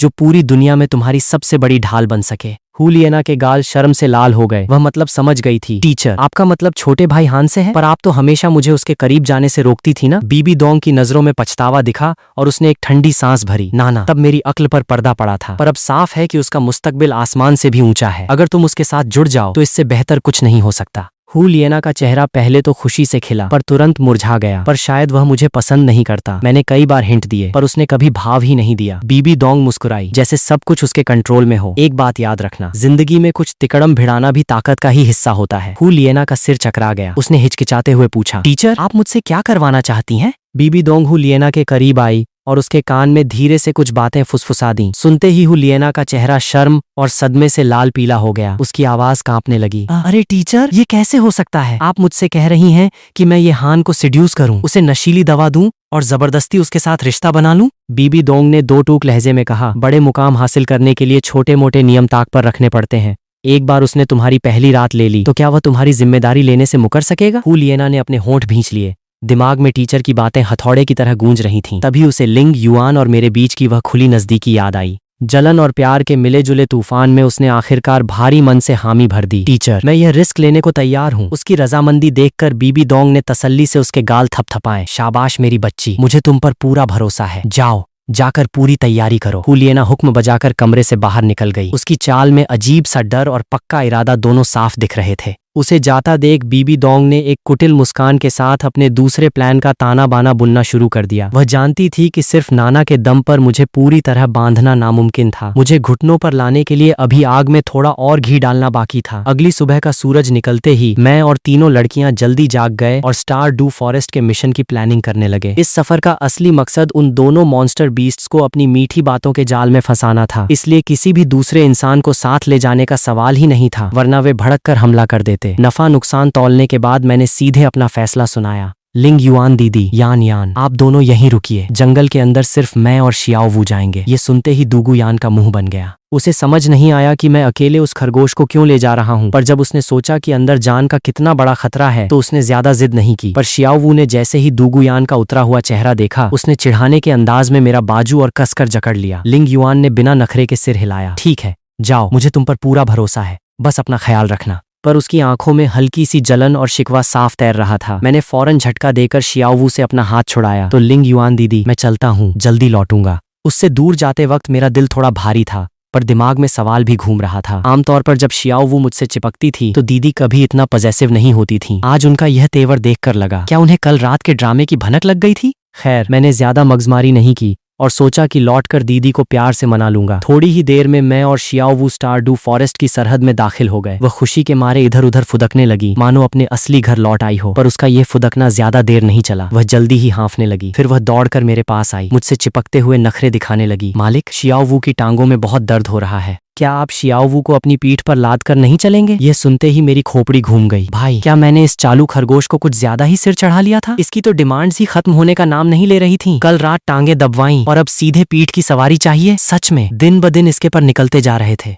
लेकिन जब दिमाग में आया कि 1 लाख साल पुराने सोल रिंग्स और स्पिरिट बोन्स बिल्कुल नाक के नीचे हैं, तो मैंने अपनी खींच दबाते हुए सिर हिलाया। चल आजा ऊपर। ये सुनते ही शियाओ वू की बाँछें खिल गईं। उसने एक ही छलांग में मेरी पीठ पर लैंड किया, दोनों हाथ मेरे गले में डाले और टांगों से मेरी कमर कस ली। मालिक, आप सच में सबसे बेस्ट हो। उसकी आवाज में चाशनी और नखरे टपक रहे थे और उसने प्यार जताने के लिए मेरे कान पर हल्का सा काट लिया। साली बेशर्म नौटंकी खरगोश, मैंने मन ही मन गाली बकी। रुक जा, एक बार सोल रिंग हाथ लग जाए, फिर तुझे ठीक से सीधा करूंगा। लाचारी में मैंने उसे अपनी पीठ पर संभाला और घने जंगल के बीच आगे बढ़ने लगा। साथ ही साथ दिमाग में प्लान दौड़ाने लगा कि आगे जाकर टाइटन जायंट ऐप और स्काई अजूर बुल पाइथन को कैसे अपनी बातों में लपेटना है। मेरे पास ड्रैगन गॉड की स्पिरिट है और बीच में शियाओ वू दलाल बनकर बैठी है, तो काम तो मक्खन की तरह हो ही जाना चाहिए। तभी पूरी जमीन किसी भूकंप की तरह बुरी तरह हिलने लगी। कोई बहुत ही भीमकाय और खौफनाक वजूद आंधी तूफान की रफ्तार से हमारी तरफ लपकता आ रहा था। उस हलचल से लग रहा था मानो पूरा स्टार डू फॉरेस्ट ही उखड़ जाएगा। उसका ऑरा तो लिंग युआन दीदी से भी कहीं ज्यादा भारी था। मेरे माथे पर बल पड़ गए और मैंने अलर्ट होकर उस तरफ देखा। तुरंत समझ आ गया कि यह यमराज टाइटन जायंट ऐप ही है। जाहिर है उसे शियाओ वू की खुशबू आ गई थी,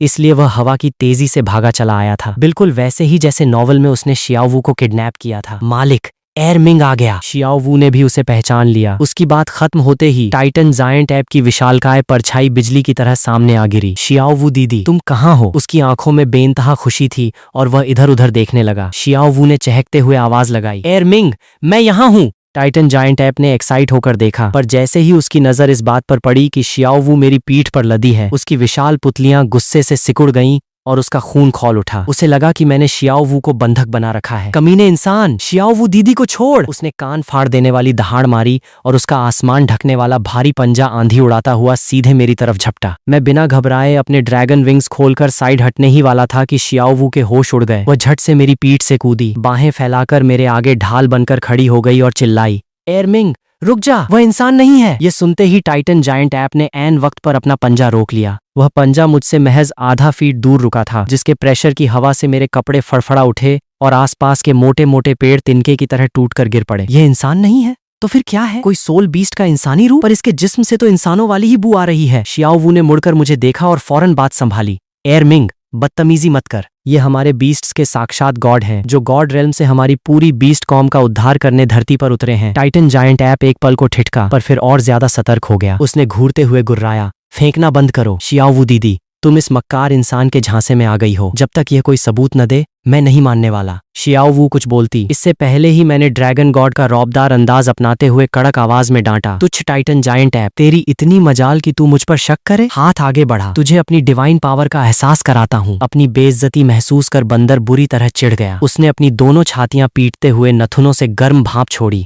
अगर तूने मेरे साथ कोई चालाकी की तो एक घूंसे में तुझे चटनी बना दूंगा। दहाड़ते हुए उसने अपना विशाल हाथ आगे बढ़ा दिया। मैंने भी नौटंकी नहीं की और सीधा अपना हाथ उसके पंजे से छुआ दिया। अगले ही पल ड्रैगन गॉड की स्पिरिट पावर एक्टिवेट हो गई। हल्की सी गूंज के साथ एक बेहद पवित्र और गर्म ऊर्जा टाइटन जायंट ऐप की पूरी रगों में दौड़ गई। ऐसा सुकून उसने जिंदगी में कभी महसूस नहीं किया था। वह पूरी तरह हक्का बक्का रह गया। क्या ये सचमुच बीस्ट गॉड है? उसके चेहरे के रंग बदलते देख मैंने रॉब से पूछा, अब भी कोई शक है कि मैं बीस्ट गॉड हूं या नहीं? शियाओ वू को लगा कहीं मैं नाराज न हो जाऊं, तो वह भी लपक कर बोली, एर मिंग, अक्ल के अंधे, अब तो बीस्ट गॉड के आगे झुक जा, वरना वो सच में गुस्सा हो जाएंगे। पर टाइटन जायंट ऐप ने थोड़ा सोचकर सिर हिला दिया। नहीं, ये फैसला बड़े भाई को खुद अपनी आंखों से करना होगा, वरना भले ही यह सच में भगवान क्यों न हो, मैं इनके आगे नहीं झुकने वाला। वह दिखने में भले ही बेवकूफ था, पर पूरी तरह दिमाग से पैदल नहीं था। उसे पता था कि इंसान कितने बड़े धोखेबाज होते हैं। एर मिंग, तू? शियाओ वू चिढ़ गई। मतलब उसे बड़े भाई पर भरोसा था और अपनी दीदी पर नहीं? मैं जानता था कि इस वक्त जल्दबाजी में रायता फैल जाएगा, इसलिए मैंने शियाओ वू को रोका और टाइटन जायंट ऐप से रॉब से कहा, ठीक है, फिर ले चल अपने बड़े भाई के पास। सच क्या है और झूठ क्या? दूध का दूध और पानी का पानी वहीं हो जाएगा। टाइटन जायंट ऐप ने आधे मन से हामी भरी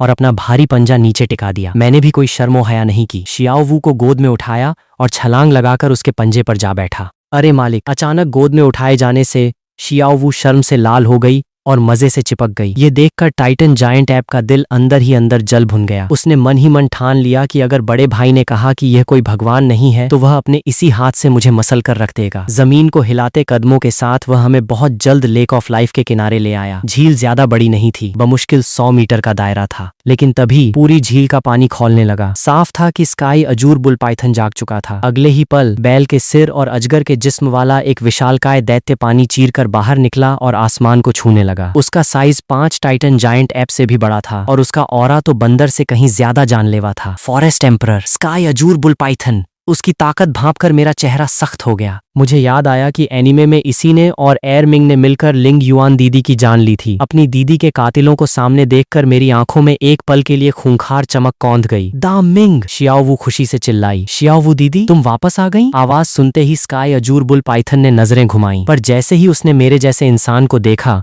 वह पूरी तरह चौंक गया। हालांकि वह बंदर की तरह उतावला नहीं था। उसने अपना गुस्सा दबाते हुए भारी आवाज में पूछा, यह सब क्या बकवास है? उसकी इस एक आवाज से एक अनदेखा दबाव पूरे स्टारडू फॉरेस्ट पर छा गया, जिससे सारा जंगल कांपने लगा। टाइटन जायंट ऐप ने फौरन बीच में कूदकर पूरा किस्सा सुनाया और मुझे ले जाकर सीधे उसके मुंह के आगे खड़ा कर दिया, ताकि वह मेरे अंदर की उस जादुई ताकत को खुद महसूस कर सके। उसने जैसे ही मेरे अंदर की उस डिवाइन एनर्जी को महसूस किया, उसकी रूह तक कांप गई। पर इंसानों की मक्कारी का इतिहास वह भी अच्छी तरह जानता था, इसलिए उसने अपनी आंखें सिकोड़ते हुए बड़ी संजीदगी से मेरी तरफ देखा। वह अपनी तीखी नजरों से मुझे ऊपर से नीचे तक नापने लगा। मान गए कि आपका ऑरा वाकई बहुत हटके है, पर सिर्फ इतने भर से मेरी तसल्ली नहीं होने वाली। क्या आपके पास कोई और ठोस सबूत है जिससे साबित हो सके कि आप ही साक्षात बीस्ट गॉड हैं? बात खत्म होते ही टाइटन जायंट ऐप ने भी अपनी लाल आंखें मुझ पर गड़ा दी। अगर मैं साबित न कर पाया तो वह एक ही घूंसे में मेरा काम तमाम करने को तैयार बैठा था। यह देखकर मैं बिल्कुल नहीं घबराया। मैंने शांत चेहरे से कहा, तो फिर आंखें खोलकर तमाशा देखो। लफ्ज मुंह से निकलते ही बादलों को चीरती हुई 2 खौफनाक ड्रैगन की दहाड़ें गूंज उठीं। आसमान से लाइट और डार्क दोनों ड्रैगन किंग्स सीधे नीचे उतरे। उनके भीमकाय शरीर टाइटन जायंट ऐप से भी विशाल थे और जब उनके पंख फैले तो दिन के उजाले में भी अंधेरा छा गया। पूरा स्टार डू फॉरेस्ट भूकंप की तरह कांप उठा। उनकी जानलेवा पावर की शॉकवेव चारों तरफ ऐसी फैली कि आसपास के सारे जंगली जानवर दुम दबाकर भागने लगे। यह क्या बकवास है? टाइटन जायंट ऐप और स्काई अजूर बुल पाइथन के होश उड़ गए। उन्होंने जिंदगी में कभी इतने खौफनाक मार्शल सोल्स नहीं देखे थे। क्या ये वही लीजेंड है? हमारे बीस्ट्स के परम पूर्वज, ड्रैगन गॉड के 9 बेटों में से 2, लाइट ड्रैगन किंग और dark dragon king. Sky Azzur bull Python ने घबराकर एक गहरा घूंट भरा। उसकी आवाज कांप रही थी। उसके दिमाग का सारा शक हवा हो चुका था और वह झुकने ही वाला था कि तभी टाइटन जायंट ऐप फिर अपनी अकड़ में आ गया। 2 ड्रैगन किंग्स को समन कर लिया तो क्या तीर मार लिया? भले ही तुम बहुत तगड़े हो, पर तुम्हारी खुद की सोल पावर तो सिर्फ 50वें लेवल की ही है ना। मैं ऐसे नहीं झुकने वाला। जब तक कुछ ऐसा न दिखाओ जिससे मेरी बोलती बंद हो जाए, मैं तुम्हें बीस्ट गॉड नहीं मानूंगा। स्काई अजूर बुल पाइथन ने उसे डांटकर चुप कराना चाहा और शियाओ वू का भी पारा चढ़ गया कि यह बंदर इतना ढीठ क्यों बन रहा है। पर मुझे पहले से पता था कि यह अकल का अंधा इतनी आसानी से नहीं मानेगा। मेरे होठों पर एक सर्द मुस्कान तैर गई और मैंने रॉब से कहा, जब तेरी इतनी ही जिद है तो आज तुझे ऐसा करिश्मा दिखाता हूँ कि तेरी रूह तक कांप जाएगी। इतना कहते ही मैंने हवा में एक ऊंची छलांग लगाई। अंदर की पावर ब्लास्ट हुई और मेरी पीठ से गड़गड़ाहट के साथ आइस फायर ड्रैगन विंग्स बाहर निकल आए। लेक ऑफ लाइफ के किनारे एक भयानक धमाका हुआ। मेरे दोनों विशाल पंख जैसे ही फैले, बर्फ और आग का जानलेवा बवंडर सुनामी की तरह चारों तरफ फैल गया। उस ईश्वरीय दबाव ने पूरे माहौल को अपने शिकंजे में ले लिया। यह देखकर दोनों के चेहरों पर गहरा सन्नाटा और खौफ पसर गया। ये तो सिर्फ पुरानी किताबों में दर्ज एक्सटर्नल स्पिरिट बोन है, और इसकी ताकत, ये तो सीधे गॉड लेवल को छू रही है। टाइटन जायंट ऐप का हलक सूख गया। उसकी सारी हेकड़ी 1 सेकंड में हवा हो गई। वह तुरंत घुटनों के बल गिरा और थरथराते हुए बोला, बीस्ट गॉड के चरणों में मेरा प्रणाम। उसकी आवाज में रूह से निकली दहशत साफ थी। स्काई अजूर बुल पाइथन ने भी अपना विशाल सिर जमीन पर टिका दिया। बीस्ट गॉड को नमन। उम्मीद है आप हम बीस्ट्स को एक नए सुनहरे दौर में ले जाएंगे। मैंने मंद मंद मुस्कुराते हुए सिर हिलाया और दोनों को अपनी मीठी बातों में लपेटना शुरू किया। मैं बीस्ट गॉड की हैसियत से वादा करता हूँ कि अपनी कौम को इस दलदल से निकालूंगा और उन घमंडी इंसानी मास्टर्स को दिखा दूंगा कि इस जमीन का असली राजा कौन है। ये सुनते ही दोनों की आंखों में एक नई उम्मीद चमक उठी। मैंने मन ही मन अपनी चाल की कामयाबी पर दाद दी और फिर धीरे से पासा पलटा। पर इंसान दिन ब दिन ताकतवर होते जा रहे हैं। उनसे टकराने के लिए मुझे फौरन बेहिसाब पावर चाहिए। इसलिए मुझे तुम्हारी ताकत की जरूरत है। मुझे तुम दोनों का सैक्रिफाइस चाहिए ताकि मैं और ज्यादा ताकतवर बन सकूं। सैक्रिफाइस का नाम सुनते ही दोनों के चेहरे का रंग उड़ गया और वे एकदम सन्नाटे में आ गए। कौम का भला अपनी जगह था, पर जान तो सबको प्यारी होती है। मुझे पता था कि सिर्फ मेरे कहने से बात नहीं बनेगी, इसलिए मैंने तिरछी नजरों से शियाओवू को देखा। शियाओवू तुरंत बात समझ गई और बड़ी दीदी के तेवर में हुक्म देने लगी, दामिंग, एरमिंग, मालिक पर भरोसा रखो, वही हमारे कुल का भविष्य है। तुम्हें पता भी है, मालिक ने अपनी गॉड पावर का इस्तेमाल करके उस क्लियर स्काई डोलू तांग हाओ को धूल चटा दी थी, जिसने कभी एरमिंग को पीटा था। यह बात उनके सीने पर हथौड़े की तरह लगी। उन्हें तांग हाओ की ताकत का अंदाजा था और उसे हराने का मतलब था कि सामने सचमुच कोई आम हस्ती नहीं थी, पर फिर भी वे जान देने को तैयार नहीं थे। शियाओवू ने उन्हें हिचकिचाते देखा तो बेचैन होकर एक और पत्ता फेंका। मालिक ने वादा किया है कि जब वे वापस गॉड रेल्म लौटेंगे तो तुम दोनों को दोबारा जिंदा कर देंगे। और सुनो, मालिक के पास तो जानवरों को स्पिरिट सोल बनाने की ऐसी जादुई तरकीब भी है जिससे तुम्हारी रूह भी सलामत रहेगी और तुम जिंदगी भर मालिक की सेवा भी कर सकोगे। स्पिरिट सोल का नाम सुनकर दोनों के कान खड़े हो गए। अगर ऐसा है तो वे बीस्ट गॉड के साथ भी रह सकते थे और शियाओवू दीदी की हिफाजत भी कर सकते थे। दोनों ने मेरी तरफ सवालिया नजरों से देखा, पर मेरा अंदर से दिमाग खराब हो गया। साली नौटंकी खरगोश, ये बात बीच में क्यों उगल दी? असली कहानी में इन्हीं दोनों ने मिलकर मेरी लिंग युआन दीदी की जान ली थी। जो मेरी बंदी के कातिल हों, उन्हें मैं अपना स्पिरिट सोल बनाकर ऐश कैसे करने देता? पर मैंने फैसला किया कि अभी इन्हें झांसे में रखता हूं और कॉन्ट्रैक्ट के वक्त ऐसा खेल खेलूंगा कि ये दोनों कायदे से जहन्नुम पहुंच जाएं। वैसे भी स्काई अजूर बुल पाइथन कोई शियाओवू जितना बेवकूफ नहीं था। आगे चलकर उसे भनक लग ही जाती कि मैं इंसान हूं और तब वो मेरी बजाने की कोशिश करता। इसलिए इन दोनों का हमेशा के लिए निपटना ही तय था। दिमाग में यह जहरीला प्लान बनाते ही मेरे चेहरे पर एक शातिर पर मीठी मुस्कान आ गई। मैंने चारों लाइट सब ड्रैगन स्पिरिट सोल्स को बाहर निकाल दिया।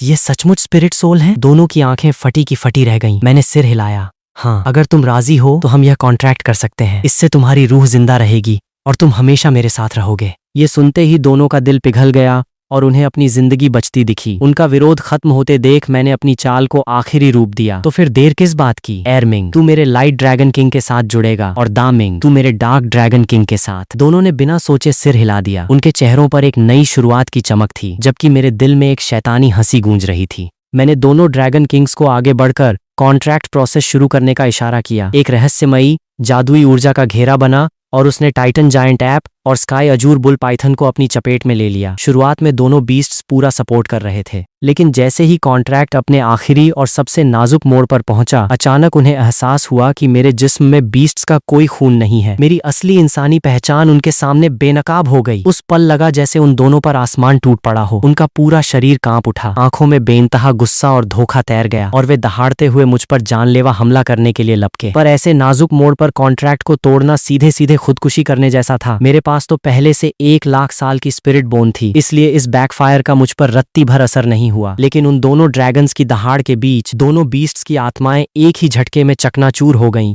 और उनके भीमकाय पहाड़ जैसे शरीर जमीन पर ढेर हो गए। सब कुछ इतनी तेजी से हुआ कि शियाओवू पहले तो हक्की बक्की रह गईं। फिर वह पागलों की तरह चीखती हुई मेरी तरफ दौड़ी, मालिक, ये क्या हो गया? क्या सब गड़बड़ हो गया? मुझे दामिंग और एरमिंग की सांसें महसूस क्यों नहीं हो रही?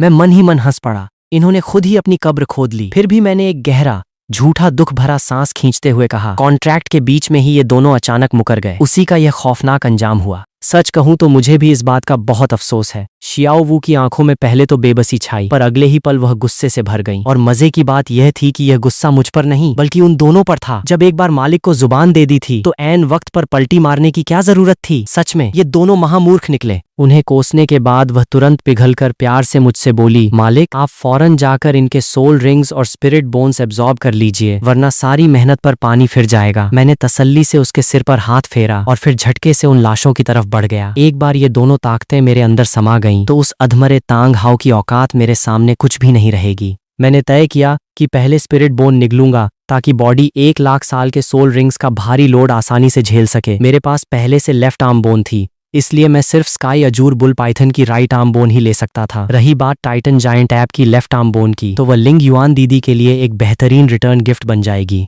टाइटन जायंट ऐप की बोन को समेटकर मैंने स्काई अजूर बुल पाइथन की राइट आर्म बोन को एब्जॉर्ब करना शुरू किया। प्रोसेस पलक झपकते ही पूरा हुआ। एक जबरदस्त ताकत मेरी रगों में उतरी और चटाक की आवाज के साथ बोन पूरी तरह फिक्स हो गई। मुझे 2 नए स्किल्स मिले, अजूर शील्ड गॉड क्लॉ और अजूर डूम थंडर। साथ ही मेरी अपग्रेड होने वाली लेफ्ट आर्म बोन की उम्र 20,000 साल पर पहुंच गई और मेरी सोल पावर सीधे 50 से छलांग लगाकर 55वें लेवल पर जा पहुंची। शरीर की ताकत आसमान छूते ही मैंने दोनों 1 लाख साल के लाल सोल रिंग्स को एब्जॉर्ब करना शुरू कर दिया। टाइटन जायंट ऐप का रिंग लाइट ड्रैगन किंग के लिए और स्काई अजूर बुल पाइथन का रिंग डार्क ड्रैगन किंग के लिए। ड्रैगन गॉड की अमर बॉडी होने की वजह से यह प्रोसेस भी मक्खन की तरह पूरा हो गया। मुझे 4 नए और बेहद घातक सोल स्किल्स मिले, dragon row or dominating the 8 wastes, light dragon body blast, dragon chant shaking heaven and earth और डार्क ड्रैगन सोल आर्ट। पहला रिंग खत्म होते ही मेरा लेवल 61 पर पहुंचा और लेफ्ट आर्म बोन 30,000 साल की हो गई। दूसरा रिंग एब्जॉर्ब होते ही मेरा लेवल सीधे 66 पर पहुंच गया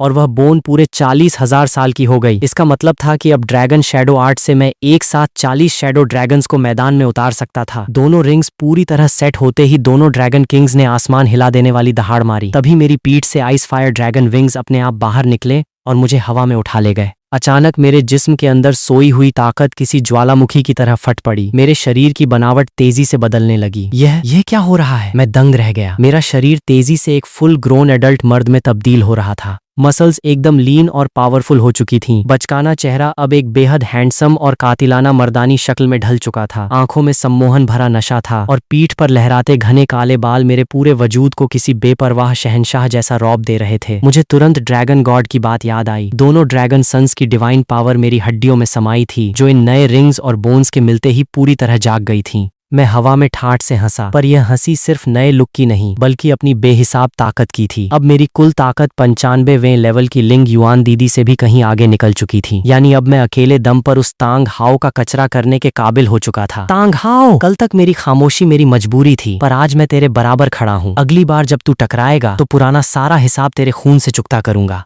मेरी आवाज पूरे जंगल में गूंज उठी और दोनों ड्रैगन किंग्स ने भी बादलों को चीरती हुई दहाड़ मारकर मेरी बात पर मुहर लगा दी। अरे मालिक, कितने ताकतवर, कितने हैंडसम और कितने मस्कुलर लग रहे हैं। नीचे खड़ी शियाओ वू का मुंह खुला का खुला रह गया था और उसकी आंखें दीवानगी से चमक रही थीं। मैंने नीचे देखा और उसकी लट्टू जैसी शक्ल देखकर मुझे अपनी हालत का एहसास हुआ। मैंने तुरंत स्टोरेज टूल से एक लंबा काला रोब निकाला, उसे स्टाइल से पहना और उड़कर सीधा नीचे उसके सामने उतरा। मालिक! शियाओ वू चहकते हुए सीधा मेरी छाती से आ चिपकी। आप सच में साक्षात बीस्ट गॉड हैं, बहुत कमाल के लग रहे हैं। मैंने उसकी नर्म पकड़ महसूस की, पर दिल में सिर्फ नफरत थी। अब दोनों बीस्ट्स का काम तमाम हो चुका था, तो कायदे से इसकी भी कोई उपयोगिता नहीं बची थी। वैसे भी मैं 66वें लेवल पर था और मुझे छठे सोल रिंग की जरूरत थी। इसे मारकर स्लॉट भरना एकदम आसान था, पर इसने अभी अभी मेरी इतनी बड़ी मदद की थी तो फौरन पीठ में छुरा घोंपना ठीक नहीं लगा। आगे मौका देखकर निपटाऊंगा। रही बात बाकी 2 खाली रिंग्स की, तो वो भी कम से कम 1 लाख साल वाले ही होने चाहिए, तभी मेरी शान बनेगी। चल, वापस लौटने का वक्त हो गया है।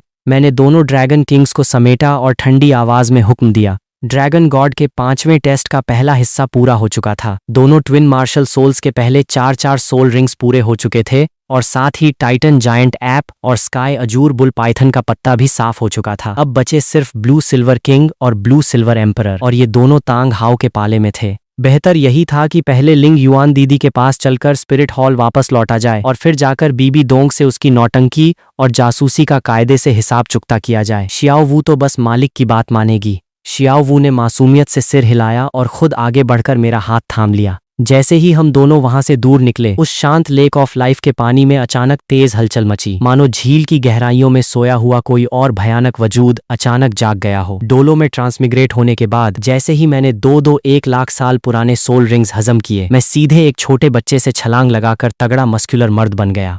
पर होटल लौटते ही दोनों लड़कियों ने मुझे पहचाना तक नहीं, उल्टा मुझे शियाओ वू को फुसलाने वाला कोई आवारा लफंगा समझ लिया। कमरे के अंदर लिंग युआन और दूगू यान डर के मारे थर थर कांप रही थीं, क्योंकि थोड़ी देर पहले जंगल में जो प्रलय जैसा धमाका हुआ था उसका एहसास उन्हें भी हो गया था। तभी दरवाजे पर मेरी खटखट हुई। क्या वो वापस आ गए? दोनों के मुंह से एक साथ निकला। दूगू यान ने तो खुशी के मारे दौड़कर दरवाजा खोला, पर गेट खुलते ही सामने किसी अनजान बेहद हैंडसम और मस्कुलर मर्द को देखकर दूगू यान के होश उड़ गए। फिर उसकी नजर साइड में खड़ी शियाओ वू पर पड़ी। इस अजनबी को देखते ही दूगू यान का पारा चढ़ गया और उसने सीधे शियाओ वू पर धावा बोल दिया। शियाओ वू, तू छोटे भाई हान के साथ क्यों नहीं है? ये लफंगा कौन है? तू कहाँ मुंह काला करके इस अनजान लौंडे को साथ घसीट लाई? ये सुनते ही शियाओ वू ने मन ही मन उसे गालियां दी और बेरुखी से मुंह फेर लिया, मानो उससे बात करना भी अपनी तौहीन समझ रही हो। मैं लाचारी से बीच में बोलने ही वाला था कि अंदर से लिंग युआन ने मुझे एक नजर में ताड़ लिया। हान! उसने खुशी से चीख मारी, झटके से उठी और लपक कर मेरी तरफ आई। ये सुनते ही दूगू यान वहीं बुत बनकर रह गई। उसकी आंखों का गुस्सा पल भर में अचरज और दीवानगी में बदल गया। सामने खड़ा यह कातिल मर्द कोई और नहीं बल्कि उसका वही छोटा भाई हान था। अगले ही पल वह उछलकर मेरी छाती से आ चिपकी। मेरे चौड़े सीने को महसूस करते हुए उसकी आंखों में नशा तैर गया। अरे तुम सच में छोटे भाई हान हो? तुम अचानक इतने बड़े और इतने सॉलिड कैसे हो गए? ये देखकर शियाओ वू के तन बदन में आग लग गई। उसने मन ही मन उसे बेशर्म नागिन कहते हुए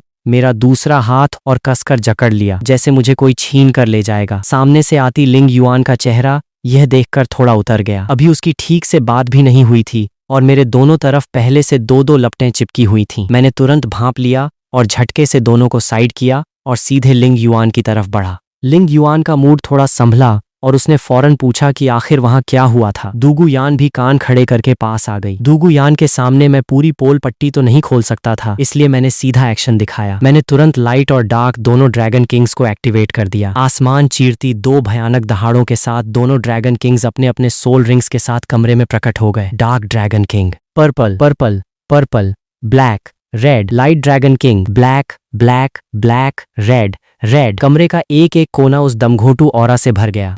1 लाख साल वाले लाल रिंग्स और लेवल सीधे 66। दूगू यान का तो दिमाग ही सुन्न हो गया। उसे बस इतना पता था कि मैं शिकार करने गया हूँ, पर यह किसने सोचा था कि मैं सीधे 2 लाख साल पुराने मॉन्स्टर्स को अपना रिंग बनाकर लौट आऊंगा। लिंग युआन को थोड़ा बहुत अंदाजा था। उसने समझ लिया कि दूगू यान के सामने पर्दा रखना है, इसलिए उसने तुरंत बात संभालते हुए कहा, हान, शायद 1 लाख साल वाले बीस्ट्स की बेहिसाब एनर्जी के झटके से तुम्हारी बॉडी इतनी तेजी से बड़ी हो गई ना। मैंने तुरंत सुर में सुर मिलाया। हाँ दीदी, शायद यही वजह रही होगी। दूगू यान दंग रह गई कि अच्छा ये माजरा था। और शियाओ वू, जिसे खुद समझ नहीं आ रहा था कि मैं अचानक मर्द कैसे बन गया, वह भी इस बहाने पर यकीन करके बैठ गई। दूगू यान अभी और सवाल दागने ही वाली थी कि लिंग युआन ने हल्का सा गला खंखारा। शियाओ वू, यान, मुझे हान से कुछ पर्सनल बात करनी है। तुम दोनों जरा बाहर जाकर कुछ खाने पीने का जुगाड़ करके लाओ। शियाओ वू की इतनी हिम्मत कहाँ थी कि लिंग युआन को मना करे। उसने तुरंत दूगू यान का हाथ पकड़ा और बाहर की तरफ घसीटने लगी। अरे छोड़ मुझे पूछना है कि छोटे भाई हान ने उन 2 दरिंदों का शिकार कैसे किया। दूगू यान हाथ पैर मारती रही। बकवास बंद कर और चल यहाँ से। शियाओ वू ने डांट लगाई और उसे बाहर खींच ले गई। धड़ाम से दरवाजा बंद होते ही लिंग युआन फौरन मेरे करीब आ गई। उसकी आंखों में बेताबी साफ झलक रही थी।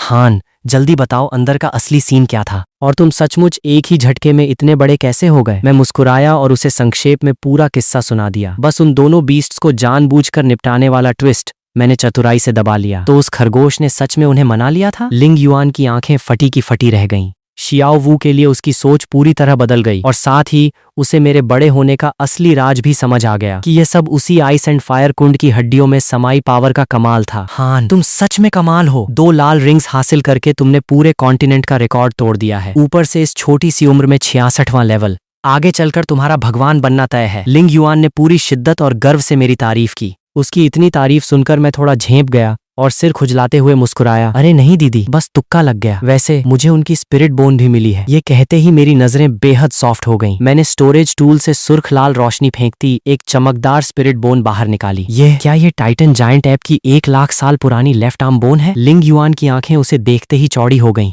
1 लाख साल की स्पिरिट बोन पूरे कॉन्टिनेंट में इतनी रेयर चीज थी कि बड़े बड़े टाइटल्ड डोलू भी इसे देखकर अपना ईमान डोलने से रोक नहीं पाते थे। मैंने सिर हिलाया और मुस्कुराते हुए वह बोन उसकी तरफ बढ़ा दी। लिंग युआन दीदी, ये आपके लिए है। मैं मेरे लिए? लिंग युआन उस चमकती हुई बोन को देखकर जितनी चौंकी उतनी ही इमोशनल हो गई। वह इसकी असली कीमत अच्छी तरह जानती थी, इसलिए तुरंत हाथ पीछे खींचते हुए बोली, हान, ये बहुत ज्यादा कीमती है, मैं इसे कतई नहीं ले सकती। पर मैंने झट से उसका हाथ थाम लिया। मेरी आंखों में पक्का इरादा और बेइंतहा प्यार था। लिंग युआन दीदी, ये कोई मामूली तोहफा नहीं है, ये हमारे रिश्ते की ऑफिशियल निशानी है। ये सुनते ही लिंग युआन का दिल बैठ गया और उसका पूरा चेहरा शर्म से लाल हो गया। बात जब यहाँ तक आ गई थी तो वह मना कैसे करती। उसने शर्माते हुए उस बोन को कबूल कर लिया। खुशी और जज्बात के मारे वह खुद को रोक नहीं पाई और सीधे मेरी छाती से आ चिपकी। थैंक यू सो मच हान, मैं इसे अपनी जान से भी ज्यादा संभाल कर रखूंगी। उसका बेहद हसीन और नशीला जिस्म बाहों में आते ही मेरे अंदर एक मीठी सी आग सुलग उठी। हम दोनों दुनिया जहान को भूलकर पूरी तरह उस रोमांटिक पल में खो गए।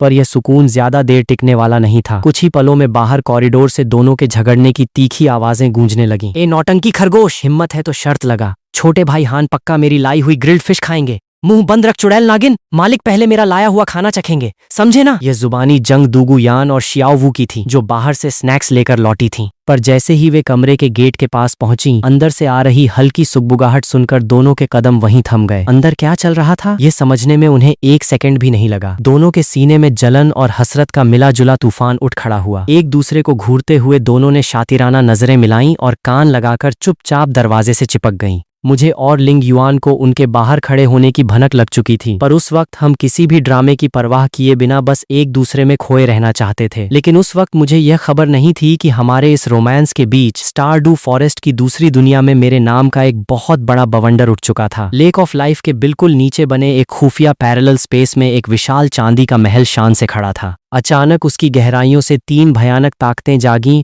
और इंसानी रूप लेकर सीधे मेन हॉल में इकट्ठा हो गईं। सबसे आगे खड़ा था एक लंबा चौड़ा, बेहद रौबदार और दबंग मर्द। वह था 8 लाख से ज्यादा साल की कल्टीवेशन वाला गोल्डन आइड ब्लैक ड्रैगन किंग, यानी बीस्ट गॉड दीतियान। उसके दोनों तरफ 2 बेइंतहा खूबसूरत औरतें खड़ी थीं। बाईं तरफ गहरे हरे बालों और उसी रंग के गाउन में लिपटी 5 लाख साल की एमराल्ड स्वान बीजी थीं। वहीं दाईं तरफ बैंगनी रंग के बोल्ड आर्मर में लिपटी तीखे नैन नक्श और कातिलाना फिगर वाली 2 लाख साल की हेल डेमन ड्रैगन किंग जीजी खड़ी थीं। अभी अभी यह कैसा तहलका मचा था? इसका ऑरा हमारे लॉर्ड से इतना ज्यादा मेल क्यों खा रहा था? बीस्ट गॉड दीतियान के माथे पर गहरी सिलवटें पड़ गईं। उसकी आंखों में हैरत और खौफ साफ झलक रहा था। बीजी के सौम्य चेहरे पर भी गहरा सन्नाटा पसर गया। उसने धीमे से कहा, मुझे भी पक्का नहीं पता, पर उस वाइब में सचमुच लॉर्ड जैसा ही ड्रैगन ऑरा महसूस हो रहा था। जीजी का पारा तो वैसे ही 7वें आसमान पर रहता था। उसने ठंडी सांस खींचते हुए तेवर दिखाए। यहाँ खड़े खड़े पहेलियां बुझाने से क्या होगा, सीधा बाहर निकलते हैं और खुद देख कर आते हैं। इतना कहकर वह चलने ही वाली थी कि बीजी ने झट से उसका हाथ पकड़ लिया। जीजी, पागल मत बनो, पहले की रिपोर्ट्स भूल गई क्या? बिना सोचे बाहर कदम रखा और इंसानी मास्टर्स की नजरों में आ गए तो क्या होगा? अगर बात लॉर्ड तक पहुंच गई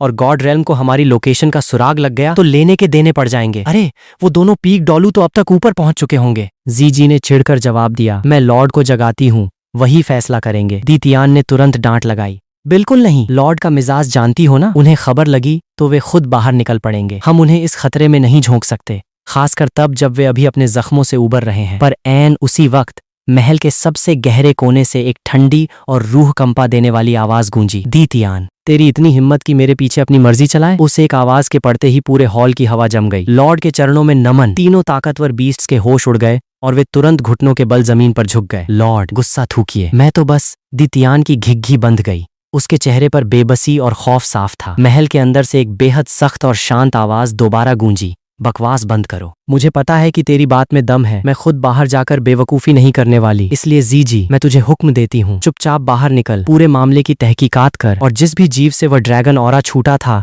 उसे सही सलामत मेरे सामने घसीट ला।